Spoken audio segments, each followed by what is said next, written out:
So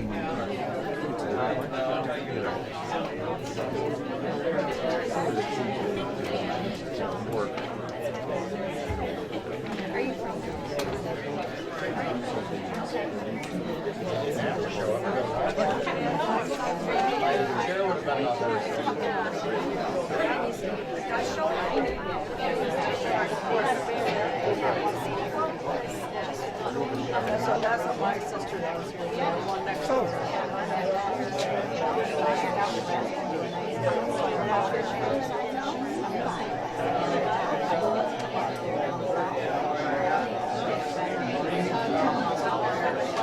I kind of had that situation where I had a old family cottage right next to me. And my daughter is thinking of buying it, but she wants to be able to rent it out when she wants to rent it out. Oh, yeah. You can stand. Yeah, yeah. Well, not for her.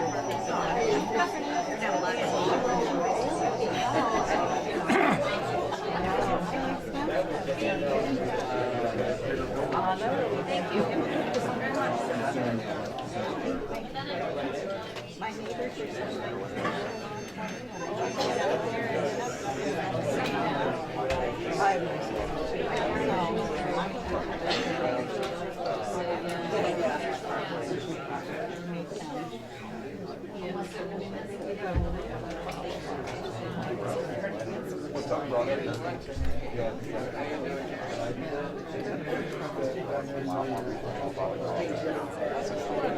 How'd the ceremony go, by the way?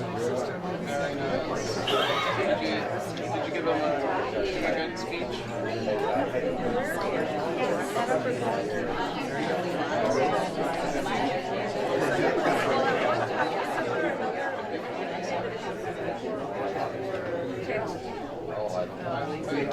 Then you should worry, have to worry about it. I swear that's my Yeah, I know. Positive. I know we don't want too much. But no one's bedrooms are big enough. I'm still waiting back on Never that. been like that. And everyone else someone owns theirs and lives there all the time. It's the tiny little bedrooms because they're kids. And it's like that. My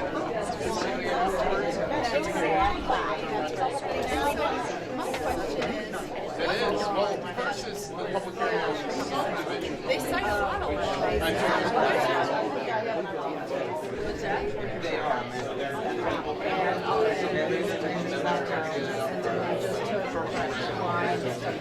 Everybody is here specifically for the sure. But that's changed. Absolutely. Are there Even still, no one's asked me if I know. I know. So do I.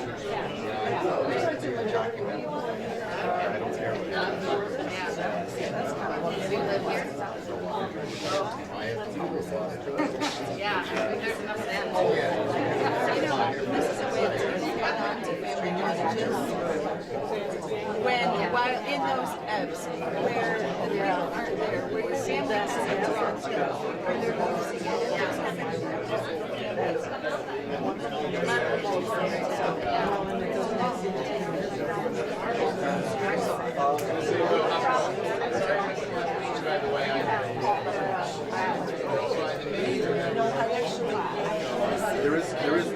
There's fireworks.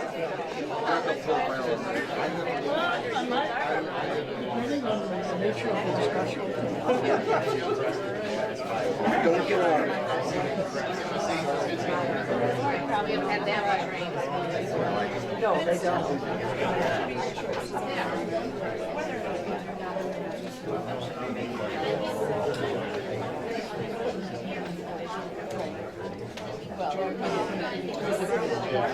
Good. All right, so you came prepared. I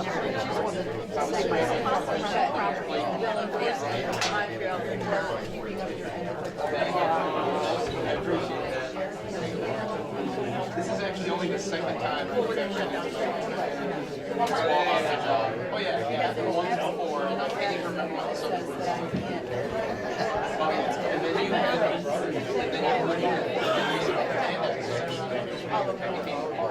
what I was touching. It's a thermostat, not the fire.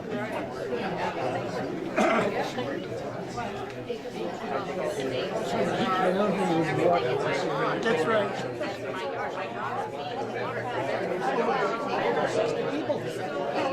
I'm shocked. And they scheduled at 6:15, like all the public hearings. They figured, we're going to have to wait 10 minutes before the regular meeting starts. Yeah, almost. One minute. How are you? How are you?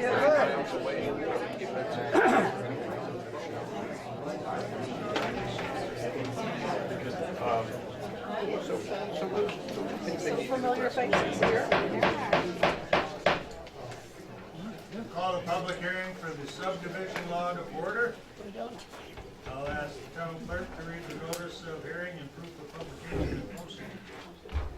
The town of Lyme will be holding a public hearing on Wednesday, June 12, 2019 at 6:15 p.m. at the town of Lyme offices to consider the proposed new subdivision law and new short-term rental law. The regular monthly meeting will follow. A full text of the above referenced laws are on file with the town clerk and may be inspected during normal business hours after June 5th. All persons wishing to be heard on this issue should be present at the time and place set forth, or have written comments submitted to the town board or town clerk prior to that date and time. Any person requiring special accommodations to participate in such public hearing should notify the town clerk at least 3 prior business days to the hearing.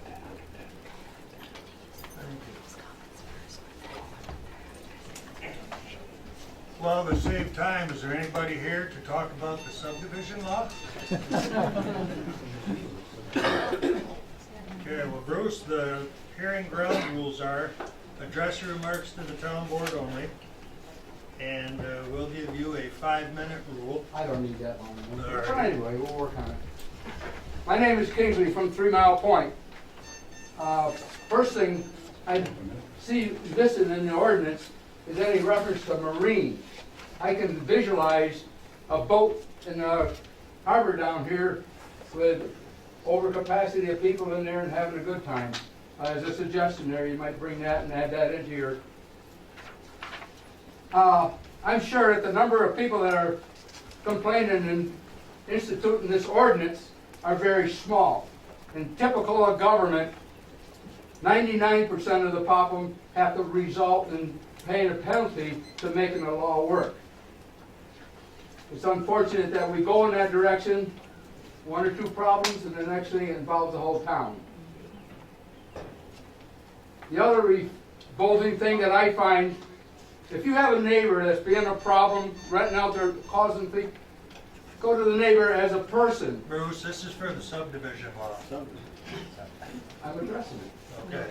No, short-term rental. We're doing subdivision first. Subdivision first? Yeah. Subdivision law. We got 2 laws we're having hearings on tonight. You're doing a good job, Bruce.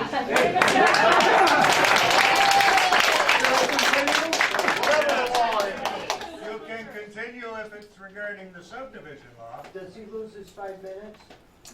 Well, it won't be 5 minutes for the short-term rental law, believe me. Where does subdivision come in as a problem? Oh, dear. Well, we've had a request by the zoning officer to institute a subdivision law. We are one of only 2 towns in the county that don't have one. So we're going to consider instituting a subdivision law. Okay, I'll sit down and take my All turn. right. Is there any other comments on the subdivision law? Okay, is there a motion to close the subdivision law hearing? Dan made the motion, is there a second? Alan seconded, all in favor say aye. Opposed nay. Carried. Now I will call the short-term rental unit law to order. Ariana's already read the notice of hearing. I think everybody knows what the proposal explanation is. Here are the ground rules. You will address your remarks to the town board only. Introduce yourself first, so Ariana can write it down, and spell your last name. You are to address your remarks to the town board only.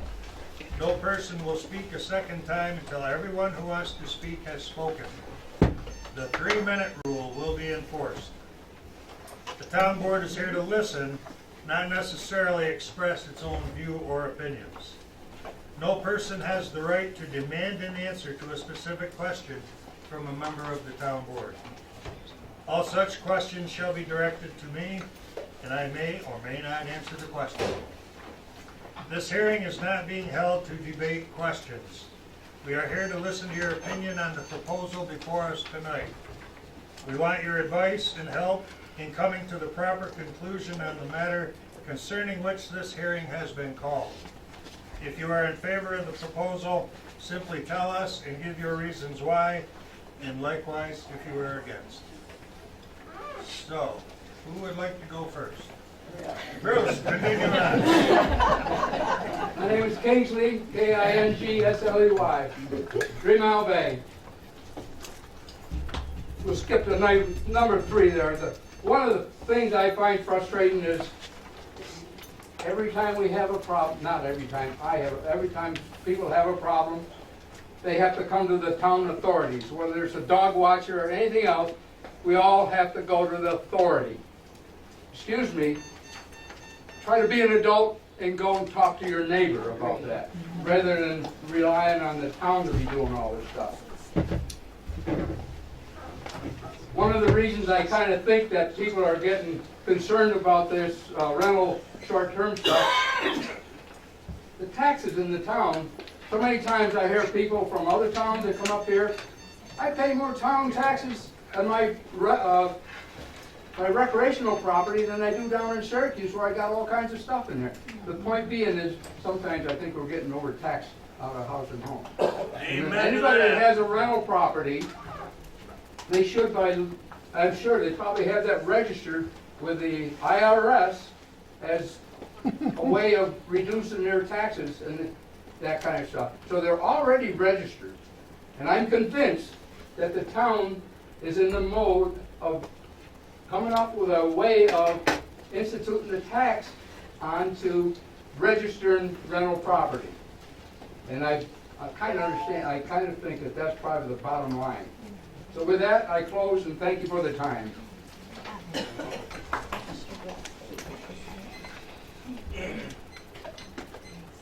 Who would like to go next? Pete? Introduce yourself, please. My name is Pete Rogers. I'm not opposed and I'm not for it. I just want to read a couple of statements here. As an owner and occupant adjacent to a potential short-term rental property adjacent to my home located at 3 Mile Point Road, I've been following the progress of this topic, which began in early September 2018, as it was to be considered by the town up to the present time. I've enclosed copies of previous communication to the town planning board as well as to the town board, in which I had concerns and questions and requested those to be examined. Additionally, I've taken the liberty to enclose 2 copies of the advertising of the same property located at 26919 3 Mile Point Road in the township that was advertised on the website Airbnb, as well as the property breakdowns listed in the Jefferson County Real Property Office website. The issue is 2 advertisements for the same parcel, for which occupancy numbers on the same property list 10 guests on 9/12/2018 and 7 guests on 6/12/2019, the current date. I personally like to know which occupancy number is correct due to the size of the dwelling. Following the meetings last September, it was evidently decided to have the planning board come up with some proposals for the town to consider regarding the same as potential zoning requirements, and that could be examined, passed on to the town board for further review and action. It's my understanding that this request to the planning board was either not started or followed up on, with a resulting decision that the town board should address this issue itself.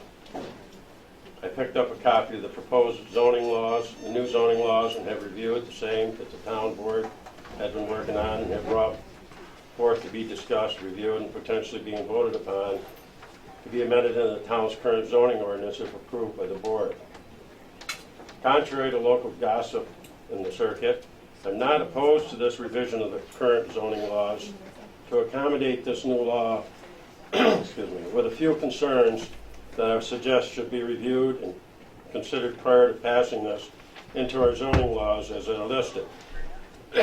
Number one, that the septic and leach field be determined satisfactory by the town zoning officer to the number of individuals renting the property.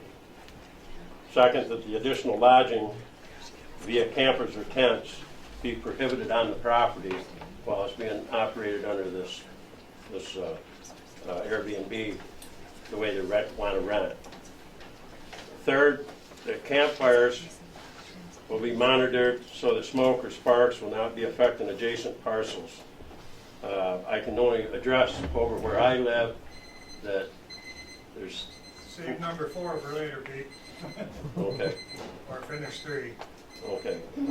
Pets will not be allowed to run free or left outside without anyone being present. We're gonna move on. Okay. We'll get back to you. Thank you. No, I'm done, that's all I wanted. Okay, thank you. Amanda? For those of you that don't know me, my name is Amanda Miller, and obviously I'm very passionate. Address the board. I am against it. May you speak up? Speak up, I can't hear I'm you. sorry, Scott, I gotta face this way so you can hear me. So, my main issue is, those of you that don't know, I've purchased several properties the last couple of years. All of them were needing work, renovation. One had not had occupancy in it in probably 5 years. I've dumped over $200,000 in that one specifically. It's absolutely gorgeous. I love this town. I pay a lot of taxes here. I bust my butt to bring good exposure to this town. I love this town with all my heart. So to go through this right now is beyond frustrating. I have been renting on Airbnb and VRBO for over 2 years now, starting with my first property. 99% of these people, they're paying a good amount a night. They are families, they are good people. They are doing what anybody would do on the lake as a homeowner, as a cottage owner. They are 99% not disruptive. They're good people. They're coming to this area to spend money at the restaurants, at the bars, at the hardware store, at the grocery store, at the gas station. Second. Folks outside, could you stop talking, please? We can still hear you. Thank you. So to have this level of law try to be instated over 1% or less of a complaint in this town, to have this kind of level of control on property owners is absolutely ludicrous. There are people, I have clients that they have to rent to pay the taxes. There are people, they can't sell their homes because they're buried in them. So they have to rent to just be able to pay the mortgage. These restrictions not only will affect the real estate and the local economy and the businesses. Frankly, I had people email Scott today, renters over and over and over again, that said, we came there, we did nothing, we supported that town, we spent money there, we didn't go buy groceries, we went, and patronized the local businesses. And we want to be there, and we love that town. And now somebody's going to say, I can't come back and rent your rental because somebody got upset about some minor things that are lake activities that people do anyways. We have, cops for a reason. If my neighbor was doing something stupid at 1 o'clock in the morning lighting off fireworks, I'm going to call the cops if I can't get a hold of my neighbor. I am not going to run to the town and try to have them instate something on our rights. And I am beyond furious about it, and I think everybody knows it. I appreciate everybody that showed up today. I'm very passionate about this subject, and obviously this room is full because of the outrage of, the video that I posted and making sure that the people knew, because let's be honest, the town was not going to make sure that everybody knew this was going on. This was kind of a sweep it under the rug, get it done, make a couple people happy, and it's crazy. And so I really appreciate everybody for being here. Scott, you obviously know how I feel, so thank you. Amanda, I will address your comments when everyone else has spoken. Okay? Go ahead, Carrie. You want me to go up there, Scott? Well, just talk loud. Okay, I can do that. My name is Carrie Green, C-A-R-I, Green with an E at the end. For those of you who don't know me, I do own a Blue Heron here in Shimon. I've owned it for 13 years. I'm very passionate about this village. If you don't know anything about me, please know that I'm one of the ones that gives back. I love to give back to this community. Here's the problem with me.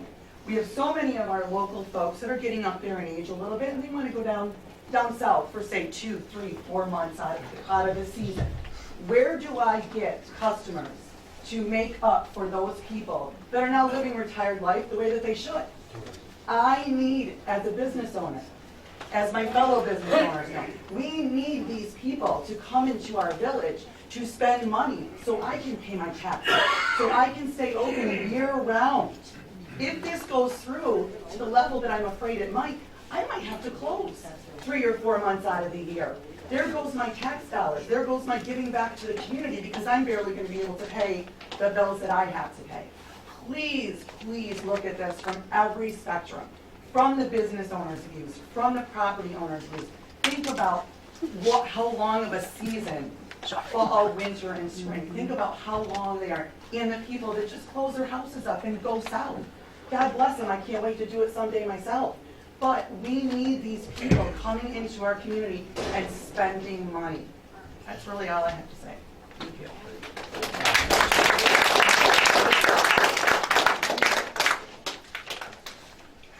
Who else?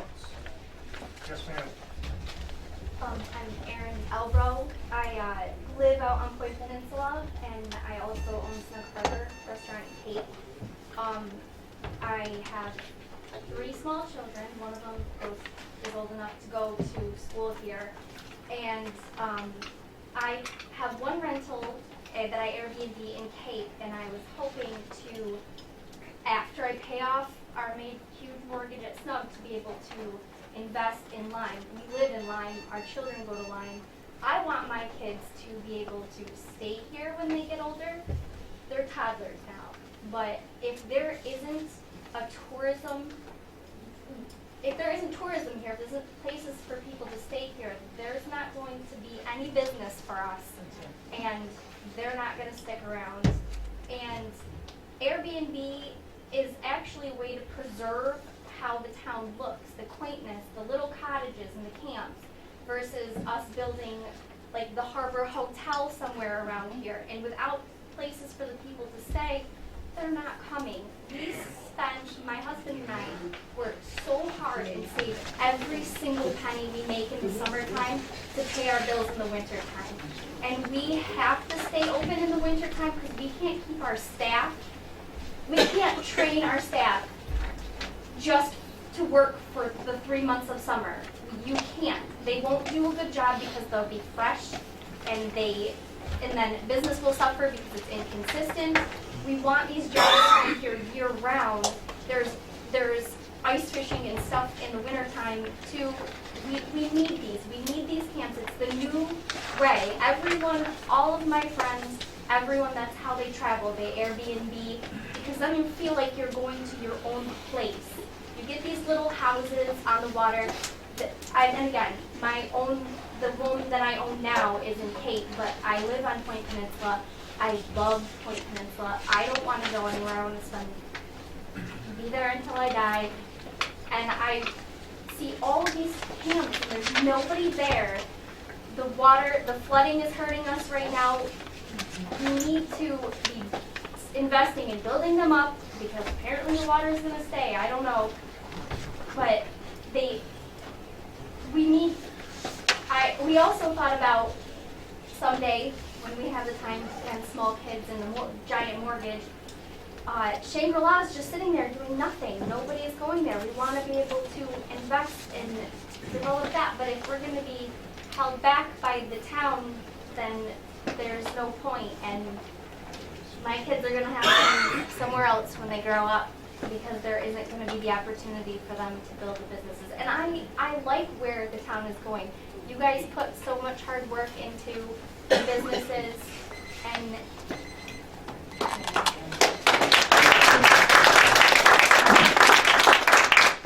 Thank you. You have a chance to talk again if you want. Yes, way in the back. Hi, my name is Mary Kim. I live on Point Peninsula.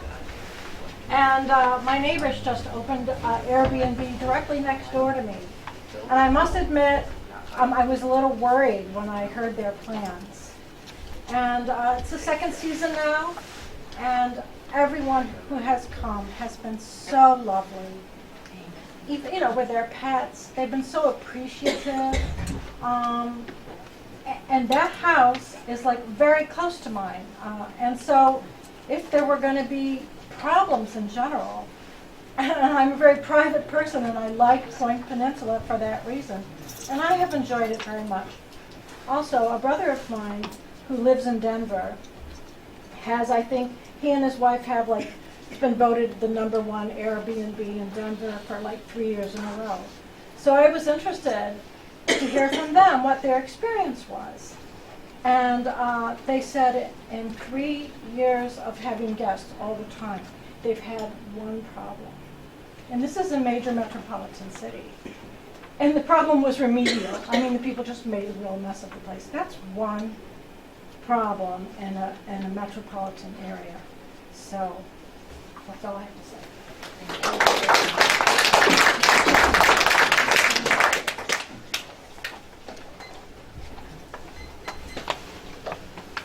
Yes, sir. Hi, my name is Lance Evans, and I'm the executive officer for the Jefferson Lewis Board of Realtors, EBANS, to help you out. I'm talking on behalf of our members and property owners who sell real estate all over the town. And I guess I'm talking mostly about fairness. Having read through the local law, I noticed, for instance, a noise portion of it, quiet hours from 10 a.m. to 8 p.m. I think that's a great thing. However, will it also apply to any homeowner? Could the person next door to me, if I'm renting an Airbnb, start their lawnmower at 7 o'clock in the morning? Could they have a loud party at 11 o'clock at night? Without me calling the cops, obviously, like Amanda said, I'm not sure that it would apply to them otherwise. Also, I noticed 2 people per bedroom, and I'm wondering if that's the same that homeowners have to do, or even long-term rental people have to do. This young lady talked about having multiple children. If she's only got a 2-bedroom home, can she only have 2 children in there, or can she have 3 children in her bedroom, or in the extra bedroom if she wants to? I don't know anything about your home, so. And like I said, applying the regulations equally to long-term rentals to homeowners, then that would make some sense. But applying it to only Airbnb or only short-term rentals, that is not a fair for property owners. I did notice that in the last 365 days or so, there have been 68 properties sold in the town, which sold for about $10 million total. And of those, 44 of them were waterfront properties, and that was about $7.7 million. So you've got some good things that people want to buy here for. And some of them are buying multiples because they want to buy maybe the house next door. Maybe their brother comes up to visit every once in a while, and then they can also rent it out to other people. So I just ask for fairness. Thank you. Okay, thank you.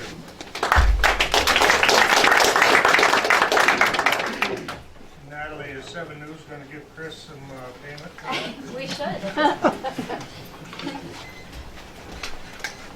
Next. You're here in front. First of all, thank you for allowing us to come here and speak to you, the board tonight. My name is Tom Strelaw. It's spelled S-T-R-E-J-L-A-U. Got it now? I reside at 9222 County Route 125 in Point Salubrious. Moved there in 2005. I also, you should know, I sit on the town planning board now. I was not on the town planning board when this was first sent to them, but I am now. 2 years ago, we had the opportunity to purchase the house which is next to us, which was the Bustle property, if anybody's familiar with it, at 9188. The purpose of us buying that residence was to control who was coming and who was going. We paid $200,000 for that house, and we put more than that into it right now. Do you think that we're going to have somebody, or a bunch of kids, or anybody else that's going to come in there? They're going to be paying $2,000, $2,500 a month to pay for that. There's not going to be any problems. I'm a police officer, I've been a police officer for 33 years. Believe me, the cops aren't getting called. I'm gonna take care of it. One thing that I learned back when the reevaluation took place was there's haves and have-nots. The haves apparently are the waterfront people.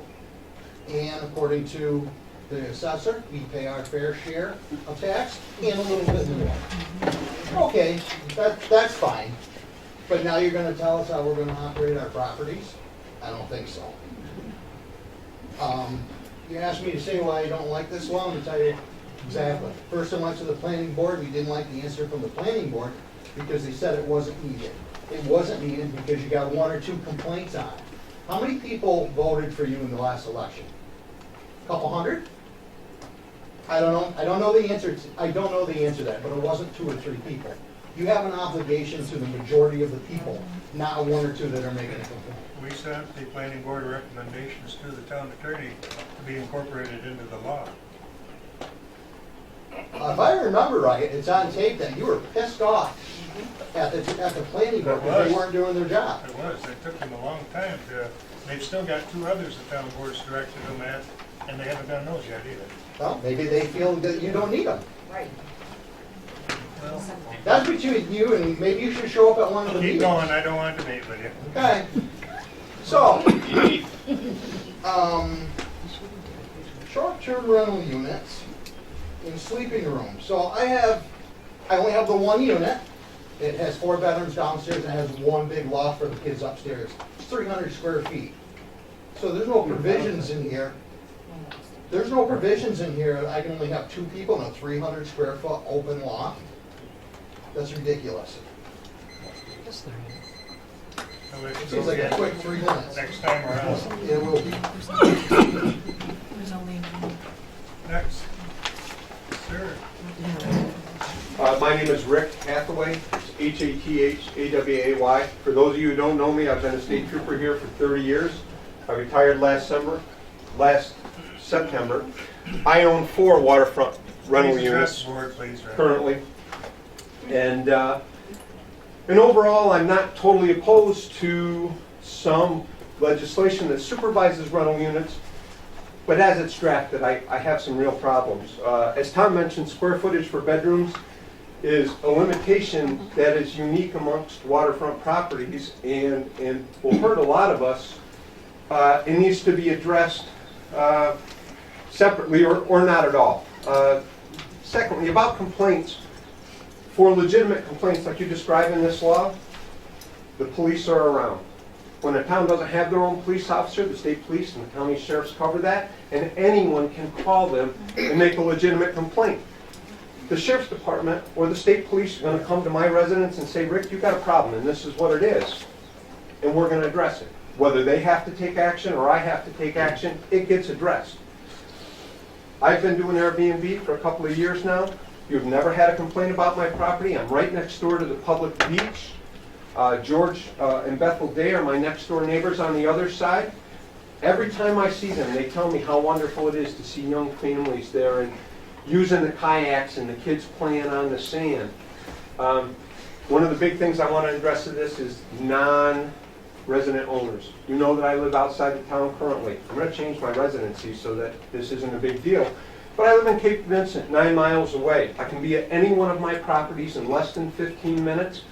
And like Amanda, I spent about $500,000 buying and rehabbing these properties and making them great places for people to come and enjoy the community. The people in my book who were here last weekend wrote, we played golf at Bay Breeze and ate at the Blue Heron, had a blast, thanks for having us. These people are spending a minimum of $600 to come rent my place for 3 nights. It's a 3-night minimum. They're not coming to cause problems in town. They're coming to enjoy what we have here. And the law is too restrictive as it stands. It needs major revision or it needs to not be used. But hopefully you'll consider that. Thank you.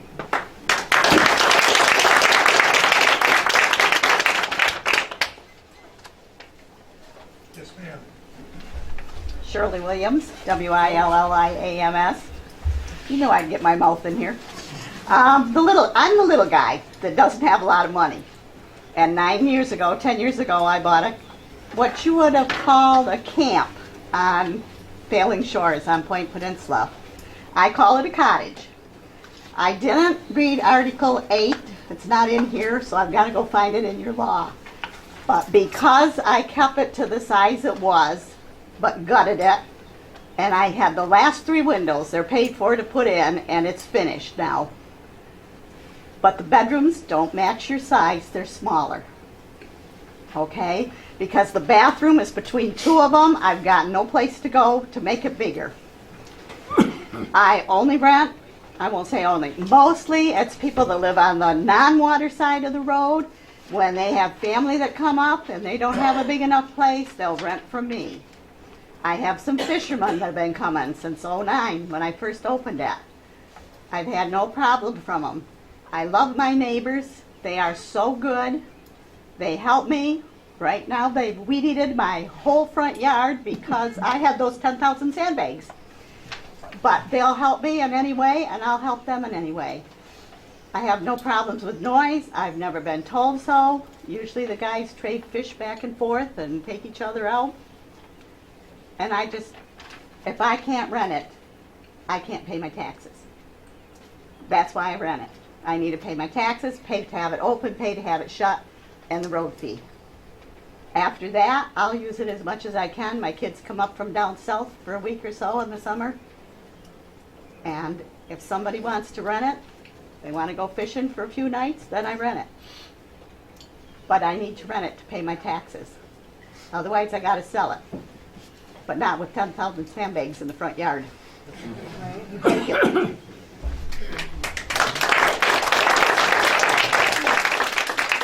Okay, the other young lady in the back in yellow. My name is Jolie Rose, and I live on Borsey Road in 3 Mile Bay. And I am coming from a different perspective. I rent from Amanda, and I also rent from someone down the road from me when my in-laws come, because no one wants to stay with their in-laws that long. So we like to be able to put our in-laws close by. They come for... I know. They're not watching. I didn't send them the stream. So I rent from Amanda in the winter because my road, Borsey Road, is too long for me to plow. I'm the only one down there that would be there all year round. So my husband and I choose to move out for a few months in the winter and rent from Amanda in one of her properties. Yes, that's a long-term rental, but she uses it as a short-term rental. So if this law affects her and takes away her ability to do short-term rentals, it will take away her ability to do long-term rentals for those of us that rent from her in the winter. My in-laws just sold their place in Clayton, and they want to build a retirement home near me, not too close, but they are also renting from Amanda while they search for property. They will be renting the property across from Pete Rogers for a year starting in September. They are a state trooper and a customer service manager that they're going to be renting across from Pete Rogers. Those people are not causing problems. My in-laws are not causing problems. I am not causing problems. I have neighbors that aren't renters that set off fireworks late at night that wake me up. I have neighbors that send their smoking campfires into my house and I have to shut my windows. Those are not renters. Those are just normal neighborly complaints that people have that you can discuss with your neighbors. So this rental law is someone complaining about a neighbor that happens to be a renter when we all have regular neighbors that do these things daily. So I just want to say from a renter and a local that this law will hurt more people than you realize, and good people. And the 1%, as Amanda said, or the one complaint shouldn't make a law that affects the 99%. Thank you for your time.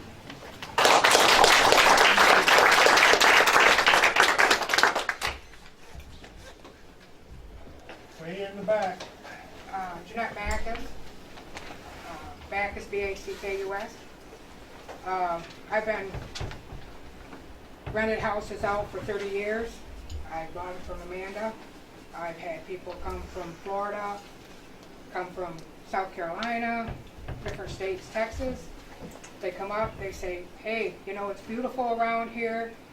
Do you know where I can rent out for about a month? First thing that comes out of my mouth is, go see Amanda Miller, go see a realtor. people love it around here. If you have people come from different states saying, hey, I love that Schmo Bay, I love that area, and you have to tell them, oh, they have this new law, in fact, that you can't rent it, sorry. That affects Amanda Miller, that affects me, that affects all the renters. And then what happens then is, you're not going to get these people that travel from them different states to come up to see the beautiful town and stuff that we have here, because they're not going to put up with it. They're going to say, I might as well stay here. They got these laws. I mean, I rent places out that they rent from me yearly. I have the renter's laws. I have to go by my laws, and they have to go by my contract. I mean, if somebody was going to do something, just like the officer said, 24-hour service. If something's going wrong, if they can't get a hold of Amanda, they call the sheriff's office.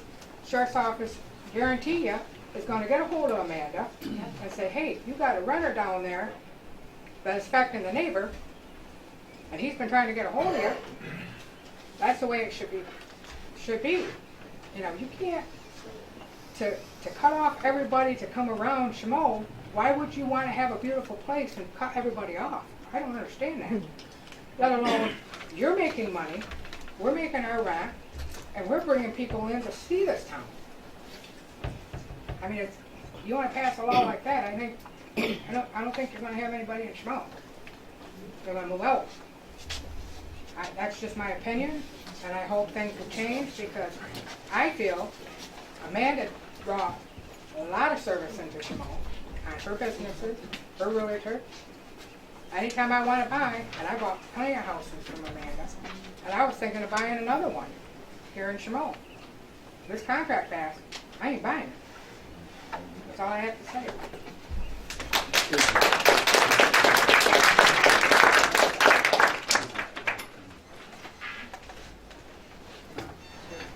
Yes, sir. Hello. My name is William Paff, PF. I live on Point Salubrious.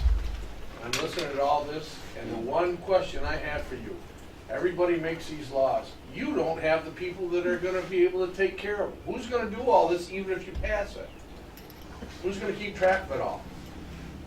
I've heard issues with the problems you have now and you can't take care of, and you want to put another law in for something like this? Who's going to go check these places out? You don't have the manpower. I think it's a moot point at this point. I think I can't see it going anywhere because you have no way of policing it. And so I think it's just a waste of time and money doing this law. That's all I have to say.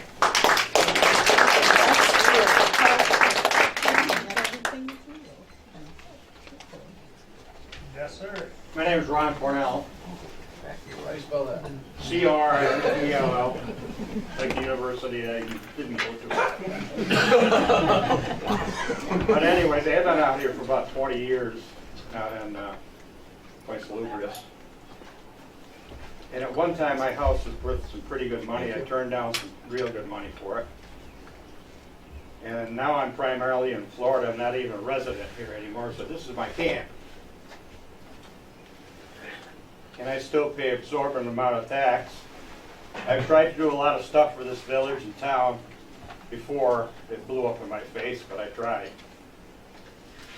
But I might have to rent my house, because it's certainly not what it was worth 5 years ago, before Lake Obama came around.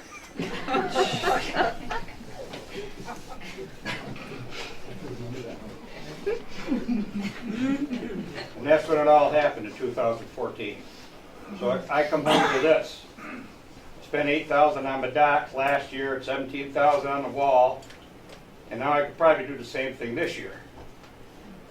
And I'm going to be here about 4 months, so I want my taxes reduced. That's all I got to say.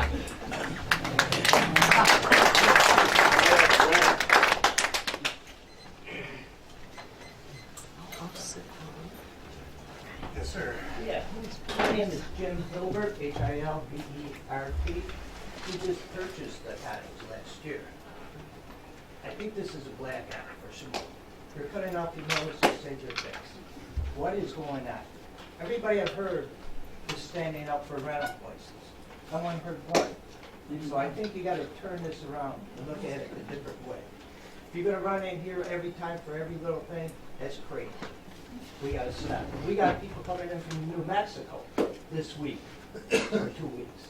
This is people coming out of town, like the person said. What are you gonna do? Shut everybody down? You already got problems. It's enough. Ridiculous.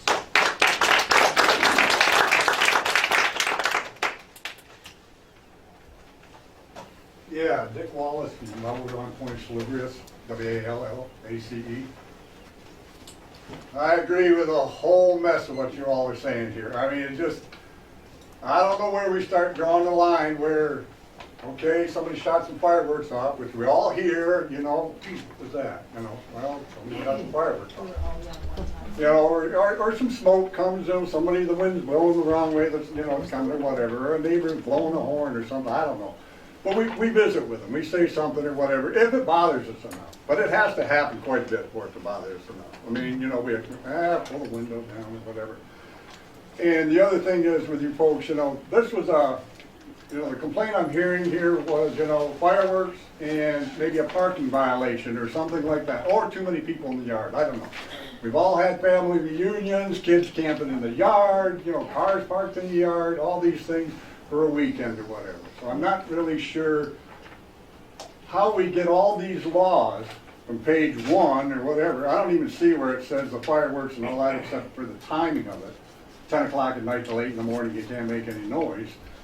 But where do these laws come from, sizes of buildings and having to have permits from you guys to rent out a cottage? I mean, why did we go into that from noise and parking problems?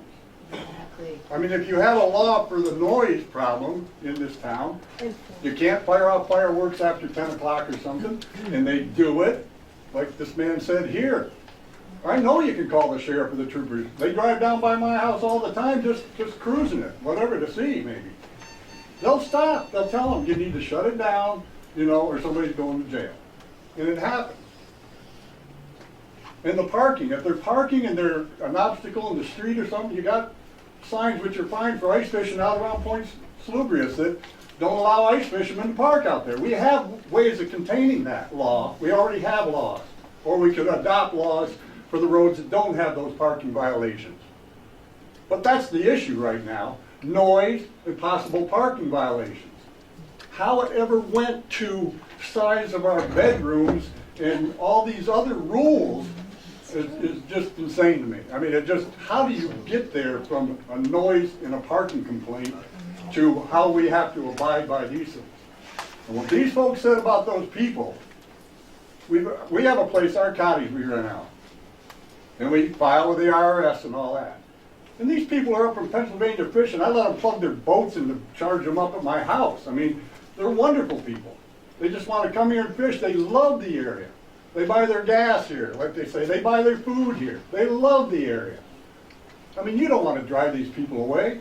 They're just here to be with their families and, you know, enjoy some good times. They're taking a break from their hard life. Come up here and relax and enjoy it. And that's the kind of people we are. We laugh and joke with them. We like to have fun with them. And they're glad to be here having fun with us. I'm done.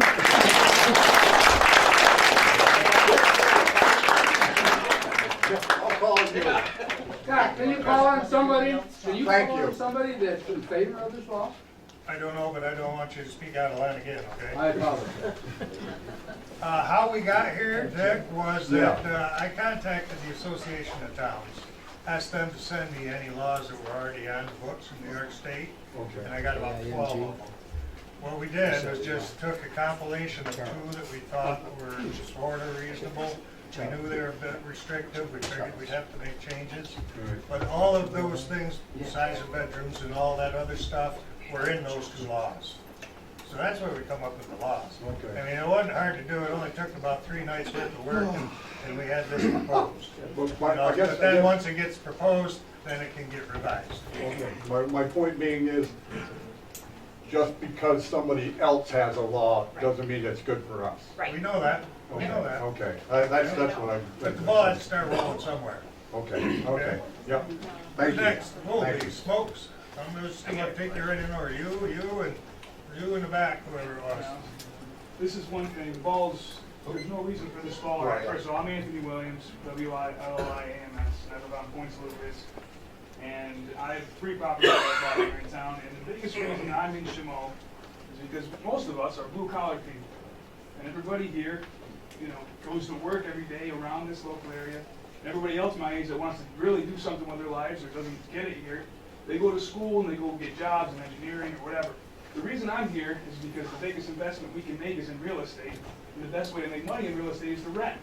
You're not going to make money buying 10 houses. You can flip them, sure. The best way to make money is to rent properties. So the reason that we're here, the reason most people are here, is because that's how we make money in this town.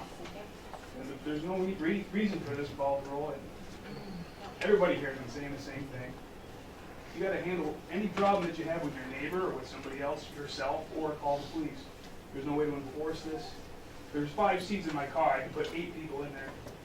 Pull me over. Any of this kind of, there's no reason for any of this. That's all I got to say.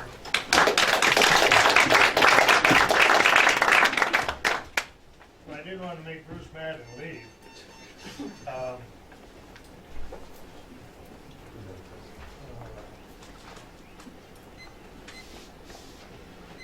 He asked if there was anybody here that was for this. It might only be a couple, 2 or 3.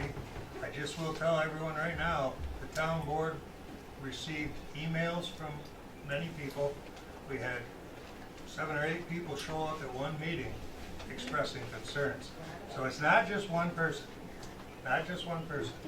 Okay, who's next? Yeah, he is over there. I'm Charlie Caparelli, 27149 Park Drive, here in Chaumont. I've had my property here for 30 years.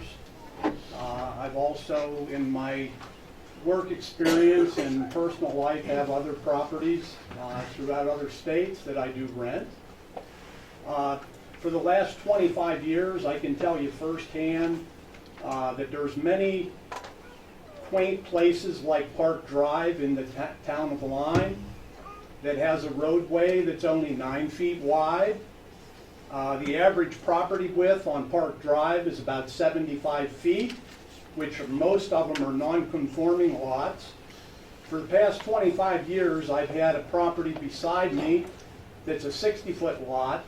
Mine's a 60-foot lot, and it's been a rental property that's been nothing but a pain in my rear end, is to put it mildly. I could tell you horror stories about the type of people that rent that place with 2 bedrooms. There's been as many as 14 people in that place or in tents in the front yard. I've had fireworks shot off at that place that have actually come over and hit my building and damaged the siding on it. Thank God my grandkids were not out at the campfire that night, or those rocket shots would have hit them.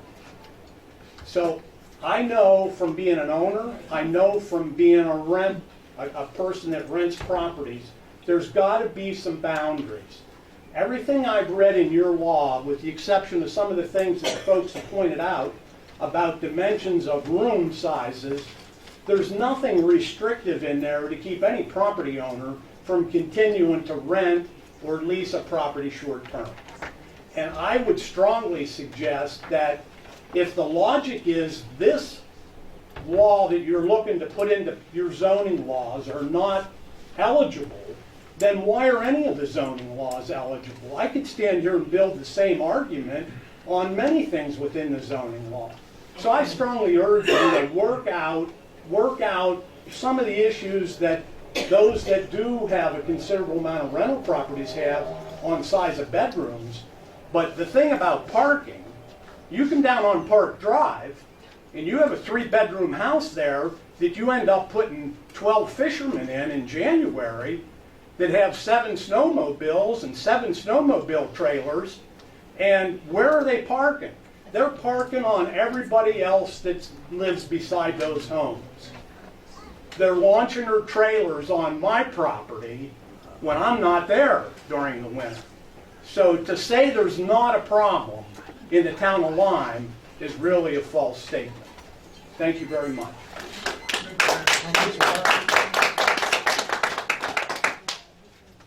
I went back to George, I think. Yep. I want to know who dreams up these laws in their sleep. Introduce yourself, please. George Jones. I live right outside Shimo and there's a fire outside Shimo. And I'd like to know Come on in here a little bit closer, George. I'd like to know who dreams up these laws in their sleep. They're ridiculous. Well, I know all six of you didn't do it wasn't in your any sleep. of us that dreamed them up. We just kind of copied laws that were already on the books. Really. So I don't know, you know. And if Village you're, Green and if Board you're a was one. temper, if you only come up here in the summer, you might as well be here as a renter.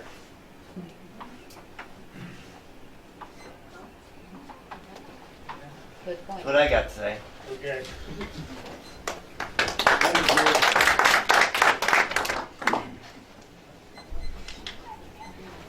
Yes, sir. My name's John Podesic, Podeszek. I'm on 3 Mile Point Road South, and I guess I'm one of those summer renter things. The property's been in the family since early 70s, and before that we actually rented in this area.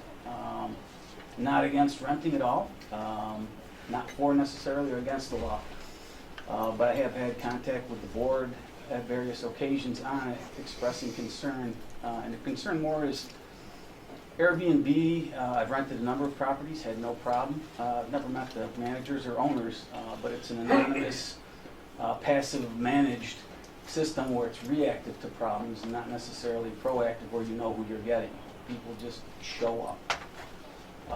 After hearing the discussion, I mean, in no way do I want to impact the economics of the town, but as long as folks are fine with, you know, call 911 if there's a concern, I'm good with that. The gentleman earlier said, you know, be an adult, talk to the folks.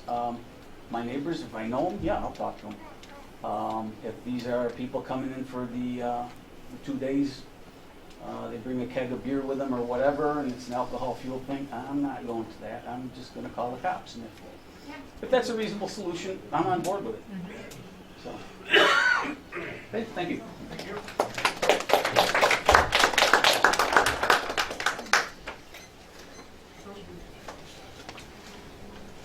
Way in the back. Come on up, Ed. Hi, my name's Tom Donovan, D-O-N-O-V-A-N. I kind of agree with Dick Lawless, putting more laws into effect, restricting more activities. I don't know if it's been looked into, other options. There's other municipalities that have what they call nuisance point systems. So if there's a property that is constantly creating problems, they rack up points, the town sends out a letter. After so many points, the owner of the property gets fined because they're not taking care of that problem. I think that's a better way to approach it because you're going after the problem location, not affecting everybody else that doesn't have the problem. So, I don't know if that's something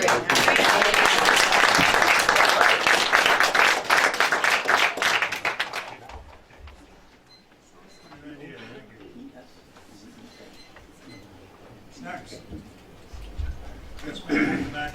Yeah, my name's Luann Wilkinson. I'm out on Failing Shores on Point Peninsula. I don't know whether I'm for or against this, but I have run up against renters. I have no idea who is even renting to them. We are out on a private drive that we set our speed limit of 10 miles an hour. It's a dirt road. For the most part, the neighbors that live there, if we have a problem with them, we'll go up to them. Last year, big dark van with a bunch of people come in, pulled into a property. They come in at about 50 miles an hour. Now there's baby carriages, people in wheelchairs all over the place there. Somebody went and spoke to them, and they got this. And we can't call the police to enforce our speed limit because it's not even a road that's maintained by the town. So we were told, just keep talking to them. Well, I basically told them, the next time I talk, I'll hand you my lawyer's phone number because I don't know what to do. You know, if you kill somebody, I will own you and everything you own with it. So I'm not against this, but we had nobody to call because we didn't know who owned this property that was renting it. They had just bought it. They had never shown up. I feel bad for the couple because one of them passed away. But We've got a lot of people up there, and we've got 10-mile-an-hour signs and children at play, and if I didn't step out of the way and jump back into a ditch this weekend, I would have got hit. And it's like, well, you can't tell me what to do because I'll probably never see you again anyways. Oh, thank you very much. So that is my concern. Do we get names and dates of people that are going to be renting? Because I also live there year-round, and the neighbors ask me to keep an eye on things in the wintertime. If I don't know who's coming in, like last year, a bunch of people dropped off their snowmobile and were running all over the place. I don't know who to contact because, again, we're a private road, and yes, the police will come out, and then they'll tell you, sorry, we can't do that for you. So we need to be able to contact somebody. That's just my take on it.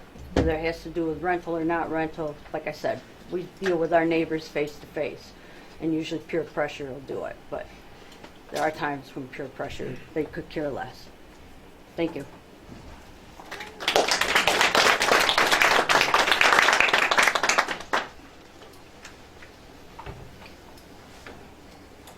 Yes, Julie, is that you? My name's Julie Charlo, Sharlow. Just a little bit different perspective. My sister-in-law, former sister-in-law, lives in Albany. She is the one that told me about this meeting. So this is an example of an owner of a property that doesn't live in Lyme. And that's part of it. The owner-occupied thing, I think, is unfair. We also have some relatives who come up here to get away from the heat every year and rent on Point Salubrious. They will be, if this law was in effect, they would be unable to rent this year because it's not an owner-occupied.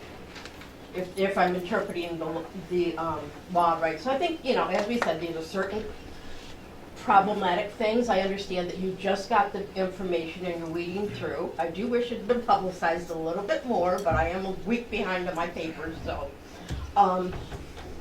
I asked other people to say, we're blessed to live here. It's wonderful. Other people can come with their children and enjoy. Personally, I have a problem with the tents because I think of being a kid and going outside in a pup tent, but if that's problematic, okay. Another thing is I'm very grateful to the town of Lyme, especially in the past when, this is a little off center, when they've required property owners to fix up their property. And I think we all know some other townships around here that I wish they would do that because there are some real eyesores. And that is something the town of Lyme has done in the past and I think are probably still enforcing it. But please think of how blessed we are that we can let other people come and consider, you know, everything that's here. Thank you for the time.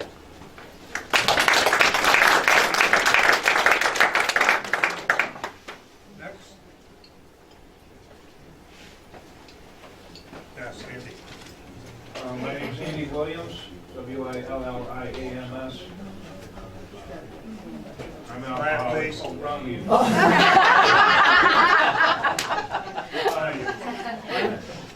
I'm totally against the law going into effect. And for all the reasons, I don't want to beat a dead horse and go over it and over and over again. My family and I own Wise Guys, as many of you know, and we rely on business. Thank you, board members and people here that support us. Our current restaurant, if every seat is seated, is just under 100 people. If you go in that restaurant and you look around, you won't know half the people there. Those people are from out of town. They're from Alex Bay, they're from Syracuse, they're from Adams, they're from all over the North Country.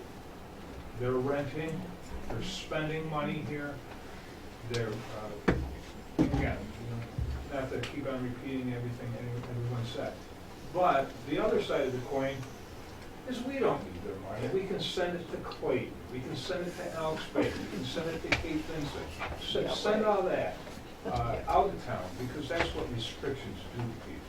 That's right. We don't need these type of things. One thing I will say for anybody that, nothing's 100% perfect.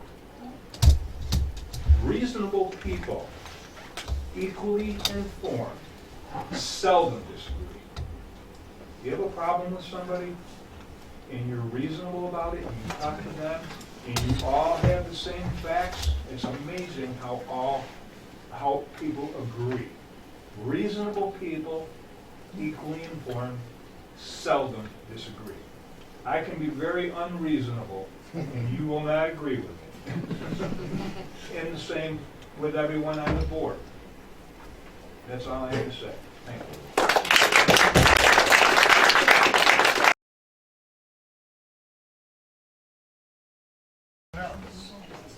Yes. My name's Greg Hoppel. I live out on County Route 57. And I want to take a moment to thank the town board, the highway superintendent, and everybody else, because they have to put up with all these questions. And normally the only time we see them is to complain, but thank you for what you do. Most of this, a lot of this stuff has been repeated, but tourism is our economy. Let's encourage it instead of trying to disappoint it. And a question for you is, how many waterfront properties do we have in the town of Lyon? In this room? In the town of Lyon. How many waterfront properties? Come on, Marcia. Marcia, she already done it. A lot since the taxes went up. Well, Marcia does a good job. I don't like my assessment, but I like Marcia. Anyway, we've got 624 waterfront properties. And from what I gathered, correct me if I'm wrong, we've had 2 or 3 complaints. More than that. 10, 15? 10, 12. Okay, 10, 12. 1%. 1% is going to put restrictions on all those other 1,642 waterfront properties possible. 600.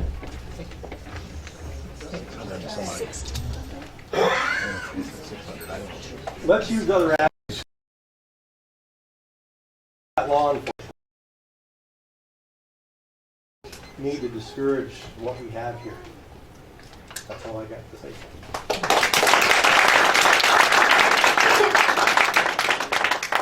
I was just resetting my clock, Greg, because I forgot to hit start. Keep talking. Anyone else? Because I know I'm going to be going back to town. Yes, sir. My name is Pat Wolf. I live on Benson Point Road. Last name is WLF. I've lived here full-time for about 4.5 years. I love this community. I think it's fantastic. My biggest objection to the law is that I don't think it's necessary. My second concern as a taxpayer is unwise legislation leads to aggressive litigation. They're twins. And that's what I'm worried about. So instead of settling our problems here or here, we're going to settle them somewhere else, which I don't think that's a good idea. The other thing I think to consider is this is a great town. We had a good dialogue tonight. We listened to people on both sides, intelligent people on both sides. Maybe this isn't a legislative solution. I know that's a hard sell to a legislative body, no offense. But maybe it's a small group of people, really passionate, intelligent people that want to get involved and maybe come up with some ideas so we can police ourselves like we always have. You know, good communities are policed by law enforcement. Great communities are policed by themselves. And that's what I think we have. Amen.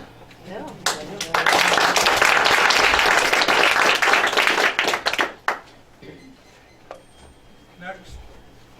Hand up high. Yes, ma'am. I'm Barb Platt, PECK, and I live on Park Drive in Shimon.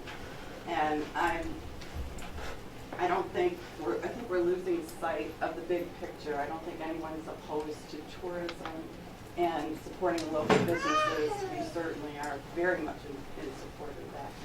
However, I don't think it hurts to set ground rules. And that's all this is doing. This legislation, or a variety of it, is not going to disallow anyone from renting their property. It's just going to set some ground rules as to what you can do and can't do in a neighborhood, and I think it's important to get that out. And if people are truly abiding by the rules, there shouldn't be any fear in having them.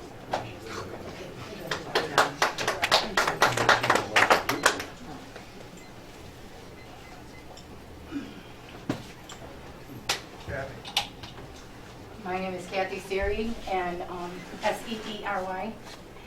And what you just said is ridiculous. Do you like people, do people like people telling them what they can do with their own home? That's just wrong. You can't, where does everybody think that we get to pick and choose who we can tell what to do with our own home? That we can't plant a tree here, or we can't put flowers there, or you can't have your grandkids come and stay because there's not enough room in your house. What is this? That's what this is all about. This is just craziness. And the second thing is, no matter how many of these people are complaining, they're complaining because they all forget, too, that they were young once, too, that this was a place where everybody cottages. They have their own family reunions, their own fires, and all their family time, too.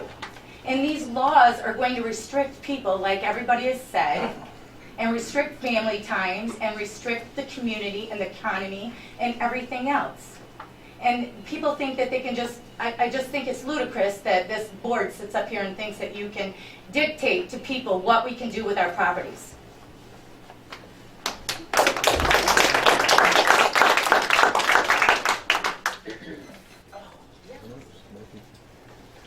Yes, sir. Yeah, hello, my name's Pat Hadley. I'm a property owner out in Point Peninsula. And I would just like to say that in the past, I have rented my home before I retired a few times, a handful of times, just word of mouth. And I've never had a problem with any rentals. And any time I talk to the neighbors, they never had a problem. But what I view this proposed draft is, I view it as a law looking for a problem. Okay, I don't think we should even be dealing with this. Okay? I don't think it's a situation that's where the gravity is that bad. And I can tell you from experience, as a snowbird going down south, the natural flow is you pass this law, all right? Then the bureaucracy steps in, and they say, okay, a year from now, we're going to have to institute a fee for a permit. Then a year after that, we're going to say, well, we're going to have to hire somebody to do home inspections, right? And then the third year, or maybe the fourth year, oh, it's costing us so much, we're going to have to put an occupancy tax on these rental units of 10%, okay? And I just feel that the best solution for us, you tonight, is to table it, deep six it 6 months down the road. Just deep six it.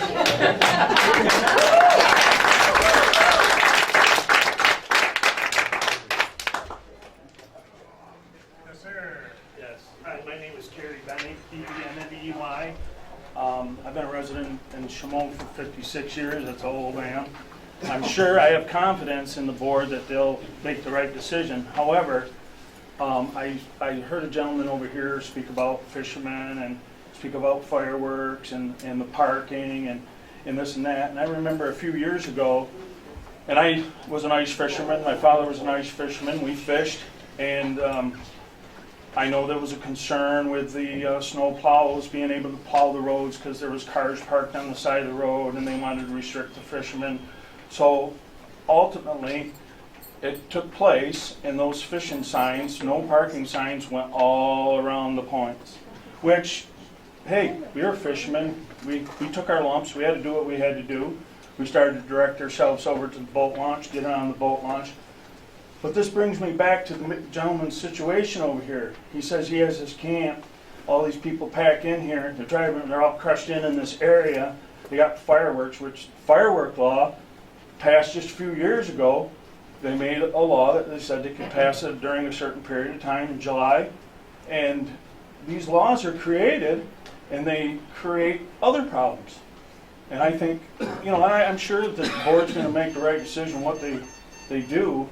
I have very confidence in them, but, some of these laws, when they start, they just create other problems down the road. And there's a perfect example of it. You push these fishermen over in the building, restrict them parking.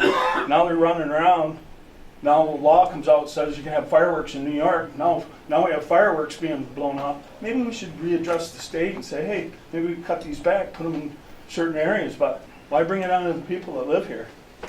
I just don't understand that.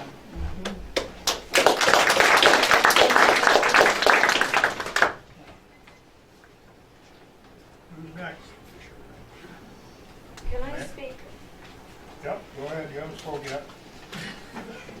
My name's Robin Grovestein, and I happen to work for the town of Lyme, and I'm not gonna say what I feel about the law because I have some issues with it.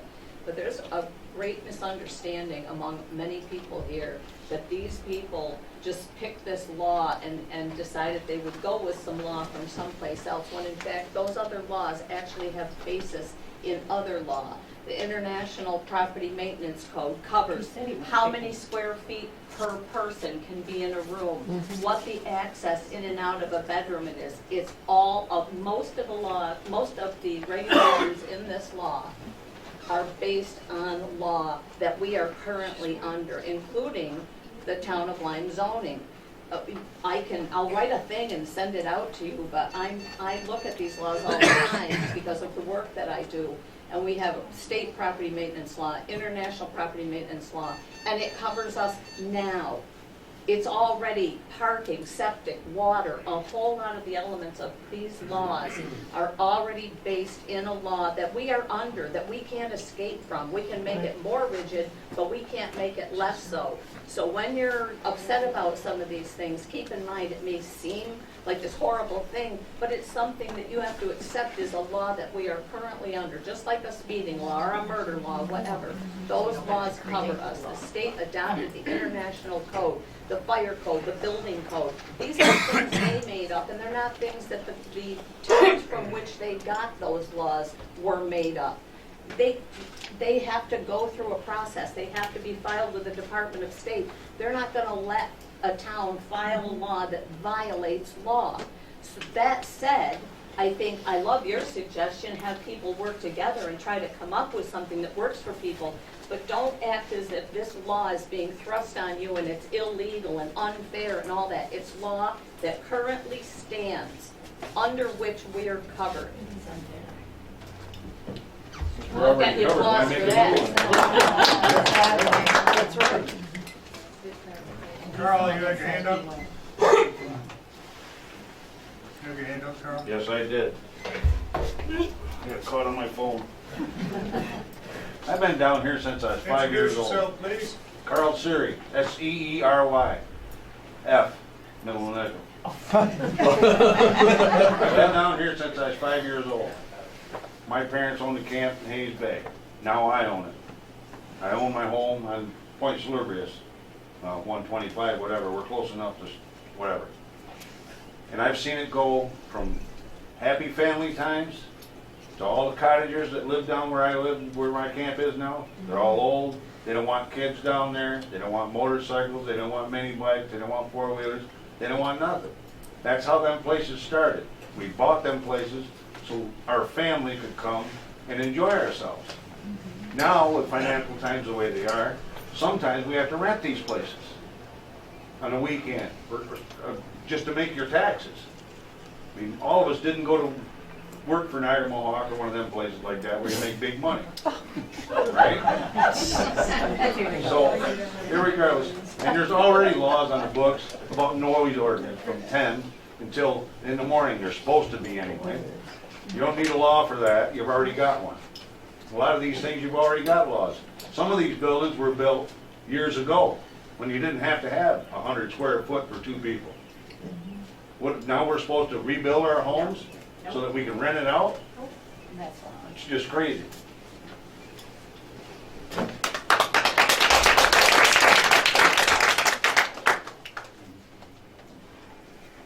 Okay, I think Amanda went before Tom, or was Tom first? Go ahead, Amanda. Second round by the looks of it. Amanda Miller again, I'm against this law. A couple of things that I just want to speak out about. As far as I live on a private road, I understand that police can't enforce a speed limit on a private road, but they can be called for reckless driving. So, obvious solution, if somebody's not doing what they should be doing, you do take it in your own hands, you call the police, and you say somebody's recklessly driving down my road. If I have to jump into a ditch, somebody's recklessly driving, cops should be called. Second of all, I have a house on Park Drive. I have a very small parking lot. I share with a state trooper who has loved almost every renter I've had there, no issues whatsoever. We share that parking lot. I have a strict restriction of 3 cars. There are no snowmobile trailers. There are no boat trailers. There are no. Hold on. I live Let me next door. finish. No. That don't, let me finish, Tom, that fit in the parking space. So in other words, I tell them you can have 3 cars, or you can have 1 car and a truck with a trailer. Period. They fit in the parking. There's nowhere for my people to be on somebody else's property, or Mike Marvin would be calling me. Overflow parking is at my gift shop. I address it completely. I have a 450 square foot bedroom in that house that you're gonna tell me I can only have 2 people in? Ludicrous. You're gonna tell me this law doesn't affect me? Every one of my rentals, I'm non-owner occupied, meaning, nope, I can't rent anything. Any of you don't live in your cottage, you aren't gonna be able to rent. So it's gonna affect everybody. Now I'm gonna say what I really wanted to say. I had a local Watertown PD, Dennis O'Brien, renting my cottage with his family, minding their own business, renters, Airbnb.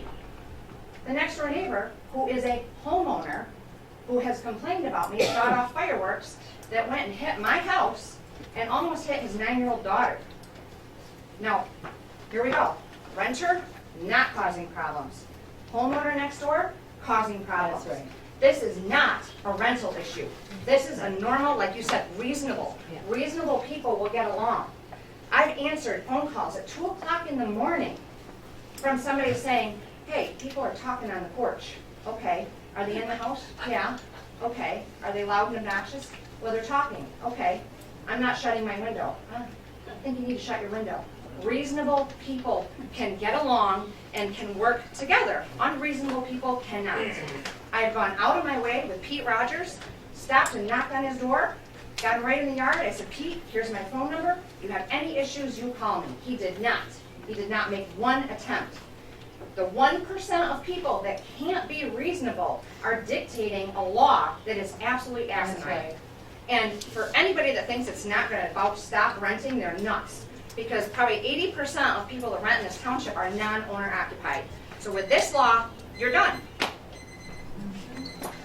All right, Don, then we'll get back to Ron. Scott, there are plenty of, Tom Straylaw again, there are plenty of things in this law that do make sense. Obviously, you need a registration, you need a homeowner or a contact person to hold accountable. That's basically the beginning of it. You went to the other end of the spectrum, trying to make it as difficult as possible for people, and then you want to cut it back. I think some of these things that are in here that, descriptions of rooms, why do you need to do that? You want to send your code enforcement guy, go look through it, I don't really care. Mark Hardy's got a better picture of my place than anybody. And the fact that basically you want to outlaw anything that, any rental units, short-term, that aren't already in existence as of the time that this goes into effect. The other issue I have a problem with, it makes absolutely no sense for you as a good board, and you're all involved in this because you all had a meeting and came up with this, whatever you want to call it. Most places are already booked for the year. What are you thinking that you want to get this in effect as soon as possible? July 1st. Makes no sense whatsoever. You people are elected by the majority vote in this township. You need to represent the majority vote in this township. What are you thinking? I'm at a loss to understand that you don't see the damage you're going to do to the businesses and the people who pay the taxes here. I don't get it. I think a couple of you have been here way too long and need to go.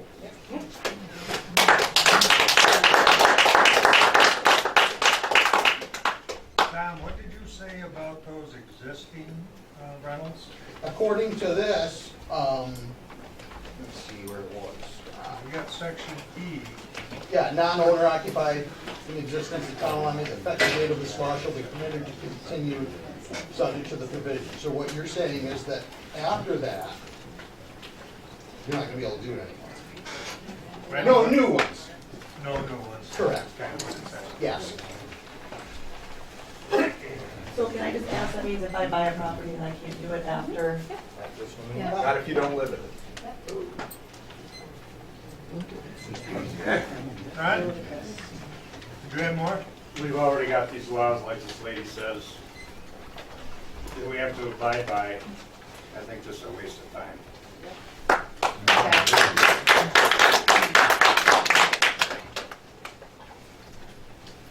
Rebecca?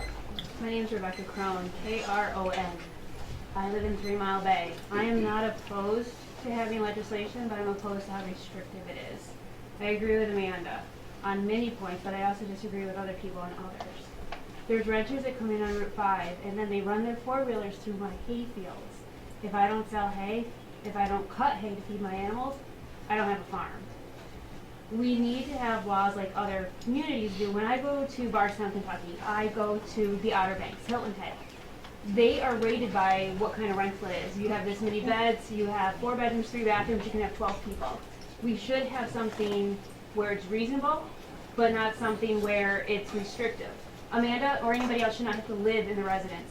But if they don't live here when they have renters, they should have somebody else who can address the situation when it comes up. So if I'm out of town and somebody's renting for me and I don't have a rental, they should be able to go to Sally right around the corner and say, we know you're in charge this week, I have a problem with it, can you help me? But like I said, I have people coming off Route 5 and I live at the farm on 12E. People go ripping up and down that road with four-wheelers. By the time the cops come, they're gone. People go through my hay fields, the state land's behind me, and there's a creek on the other side, so I know they're coming off Route 5, but they're gone. I'm outside of the lighting district. I will hear horns blaring in the middle of the night because people are parked on that bridge where there's no shoulder, trying to fish, trying to look at frogs. Pulled out bottles of head meth residue in them. So we need to be responsible, but we need to be respectful of the owners too, because we do pay an awful lot in taxes. That's all I have to say.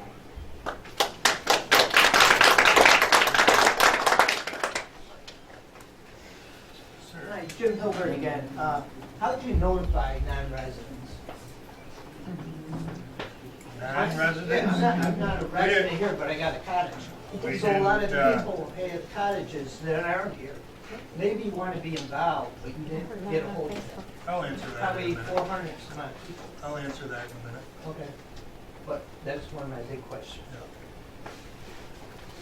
Anyone else? Scott, just one point to add. Rick Hathaway again, by the way. Scott, these places were built, many of them, ones that I own, kind of hodgepodge according to the laws from 1920 till now. Most of them have a pink room, a blue room, and a yellow room, and they were the bedrooms in the places. And the kids got the small room, the parents got the bigger room, but the small room doesn't conform with this. And I understand that there's laws today that apply, but how are you going to apply them to those places that met code at the time but just don't anymore? You know, I have 4 rental units in use, and to force me to come to code currently on everything would drive me under. So I want it to be reasonable. If you feel the need is so strong that you must have some legislation, include the people who are doing this so that we can work out something that everybody can live with. Otherwise, please don't pass. Go ahead, Kerry. Just one other quick, short thing. I had up next to my house, I had bought a property, a trailer, and I did it because my son, he was in Colorado, and I wanted to bring him back home. And got him back home, and I let him rent it from me, just so that he could have a place to stay, so we can bring our family back to where, you know, he wanted to be. He started having a family, having kids. He outgrew the trailer. The trailer now, he's helped several people that didn't have a place to stay. He's went and moved, stayed in 3 Mile Bay, moved in 3 Mile Bay in a home in 3 Mile Bay. Has 3 kids now. The trailer was just small for him. So he's gone ahead and rented it out. Now some people go that live there maybe 3 months, maybe they can't move on, they go there 6 months. As far as the short-term rental, I mean, here's my son who's trying to make a go at it. It's got 3 kids, and now we're going to put more burdens and rules and regulations on somebody who's barely just trying to make ends meet, having rented out a property, trying to afford another property to stay in the community that he loves and raise his family. I mean, I understand regulations and rules, and there should be rules, because if there was no rules in this country would be a mess. And I understand that, but like I said, I think it's a good idea that people get together and include those people that are involved in this and weigh out all the options before any decision's made.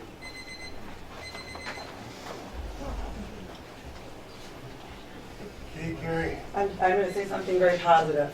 First of all, I would like to thank the board for allowing us. I'm not a rent, I have a rental home, but it's a long term, so I appreciate you letting us all speak.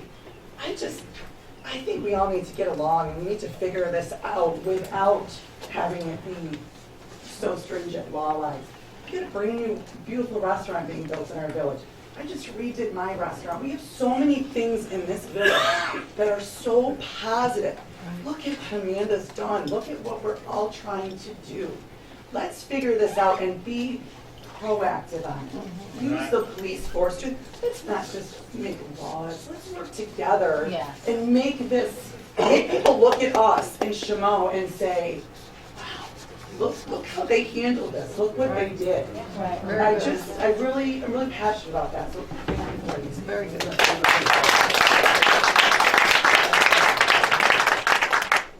And unless someone feels really strongly on what they want to say, I'd like to end this on a positive note. Yes. Yeah. Go ahead, quickly, please. Yeah, I'll be quick, I'll last a minute. I rent on Airbnb and I have house rules under my app. So and I also grew up on Failing Shores, and so I know about the long dirt roads. I put things in there like, you need to follow the speed limit, you need to stay off other people's property. I have pictures that guide where you can and cannot be. And I want them to be respectful of the neighborhood. So, and I put all of that in myself just to be respectful of the neighbors. I haven't had any complaints. So you can take care of that. And as far as, I heard some people saying you don't necessarily know who you're getting. On Airbnb, you rate the renters and they rate the host. So I'll get a family that says, I'd like to stay in your place, and they have 10 5-star reviews, and the hosts say, great family, quiet, loved kayaking and staying by the campfire. Like, you do have some information about the people that are coming in. And then the other thing is, again, 3 little kids, 3-year-old twins and a 5-year-old. We go camping in Old Forge, we stay in one of those tiny little 10 by 10 rooms for 3-4 days together camping. So the 70-foot thing, we're piled in, but that's part of the experience, being in each other's space and spending the weekend together. Okay, I think we're good, Amanda. Scott, I need to say this. All right, we'll give you 1 minute. Okay. I do appreciate the town board. I do appreciate everything you guys do. I wouldn't want to be in your position for anything. This is what I would like to see change in the future, that I disagree how it was handled. I think if somebody files a complaint, the landlord needs to be notified. Not once was I ever notified of a complaint. And 2, when you're deciding to throw a law like this in the books, it would have made more sense as a supervisor or board to reach out to, geez, I know a handful of people that have a lot of rentals, let's bring them on board and say, we got some complaints, we got some issues. I want to let you guys know what's going on. You're bringing money into the community. I don't want to blindside you. Let's work on this together.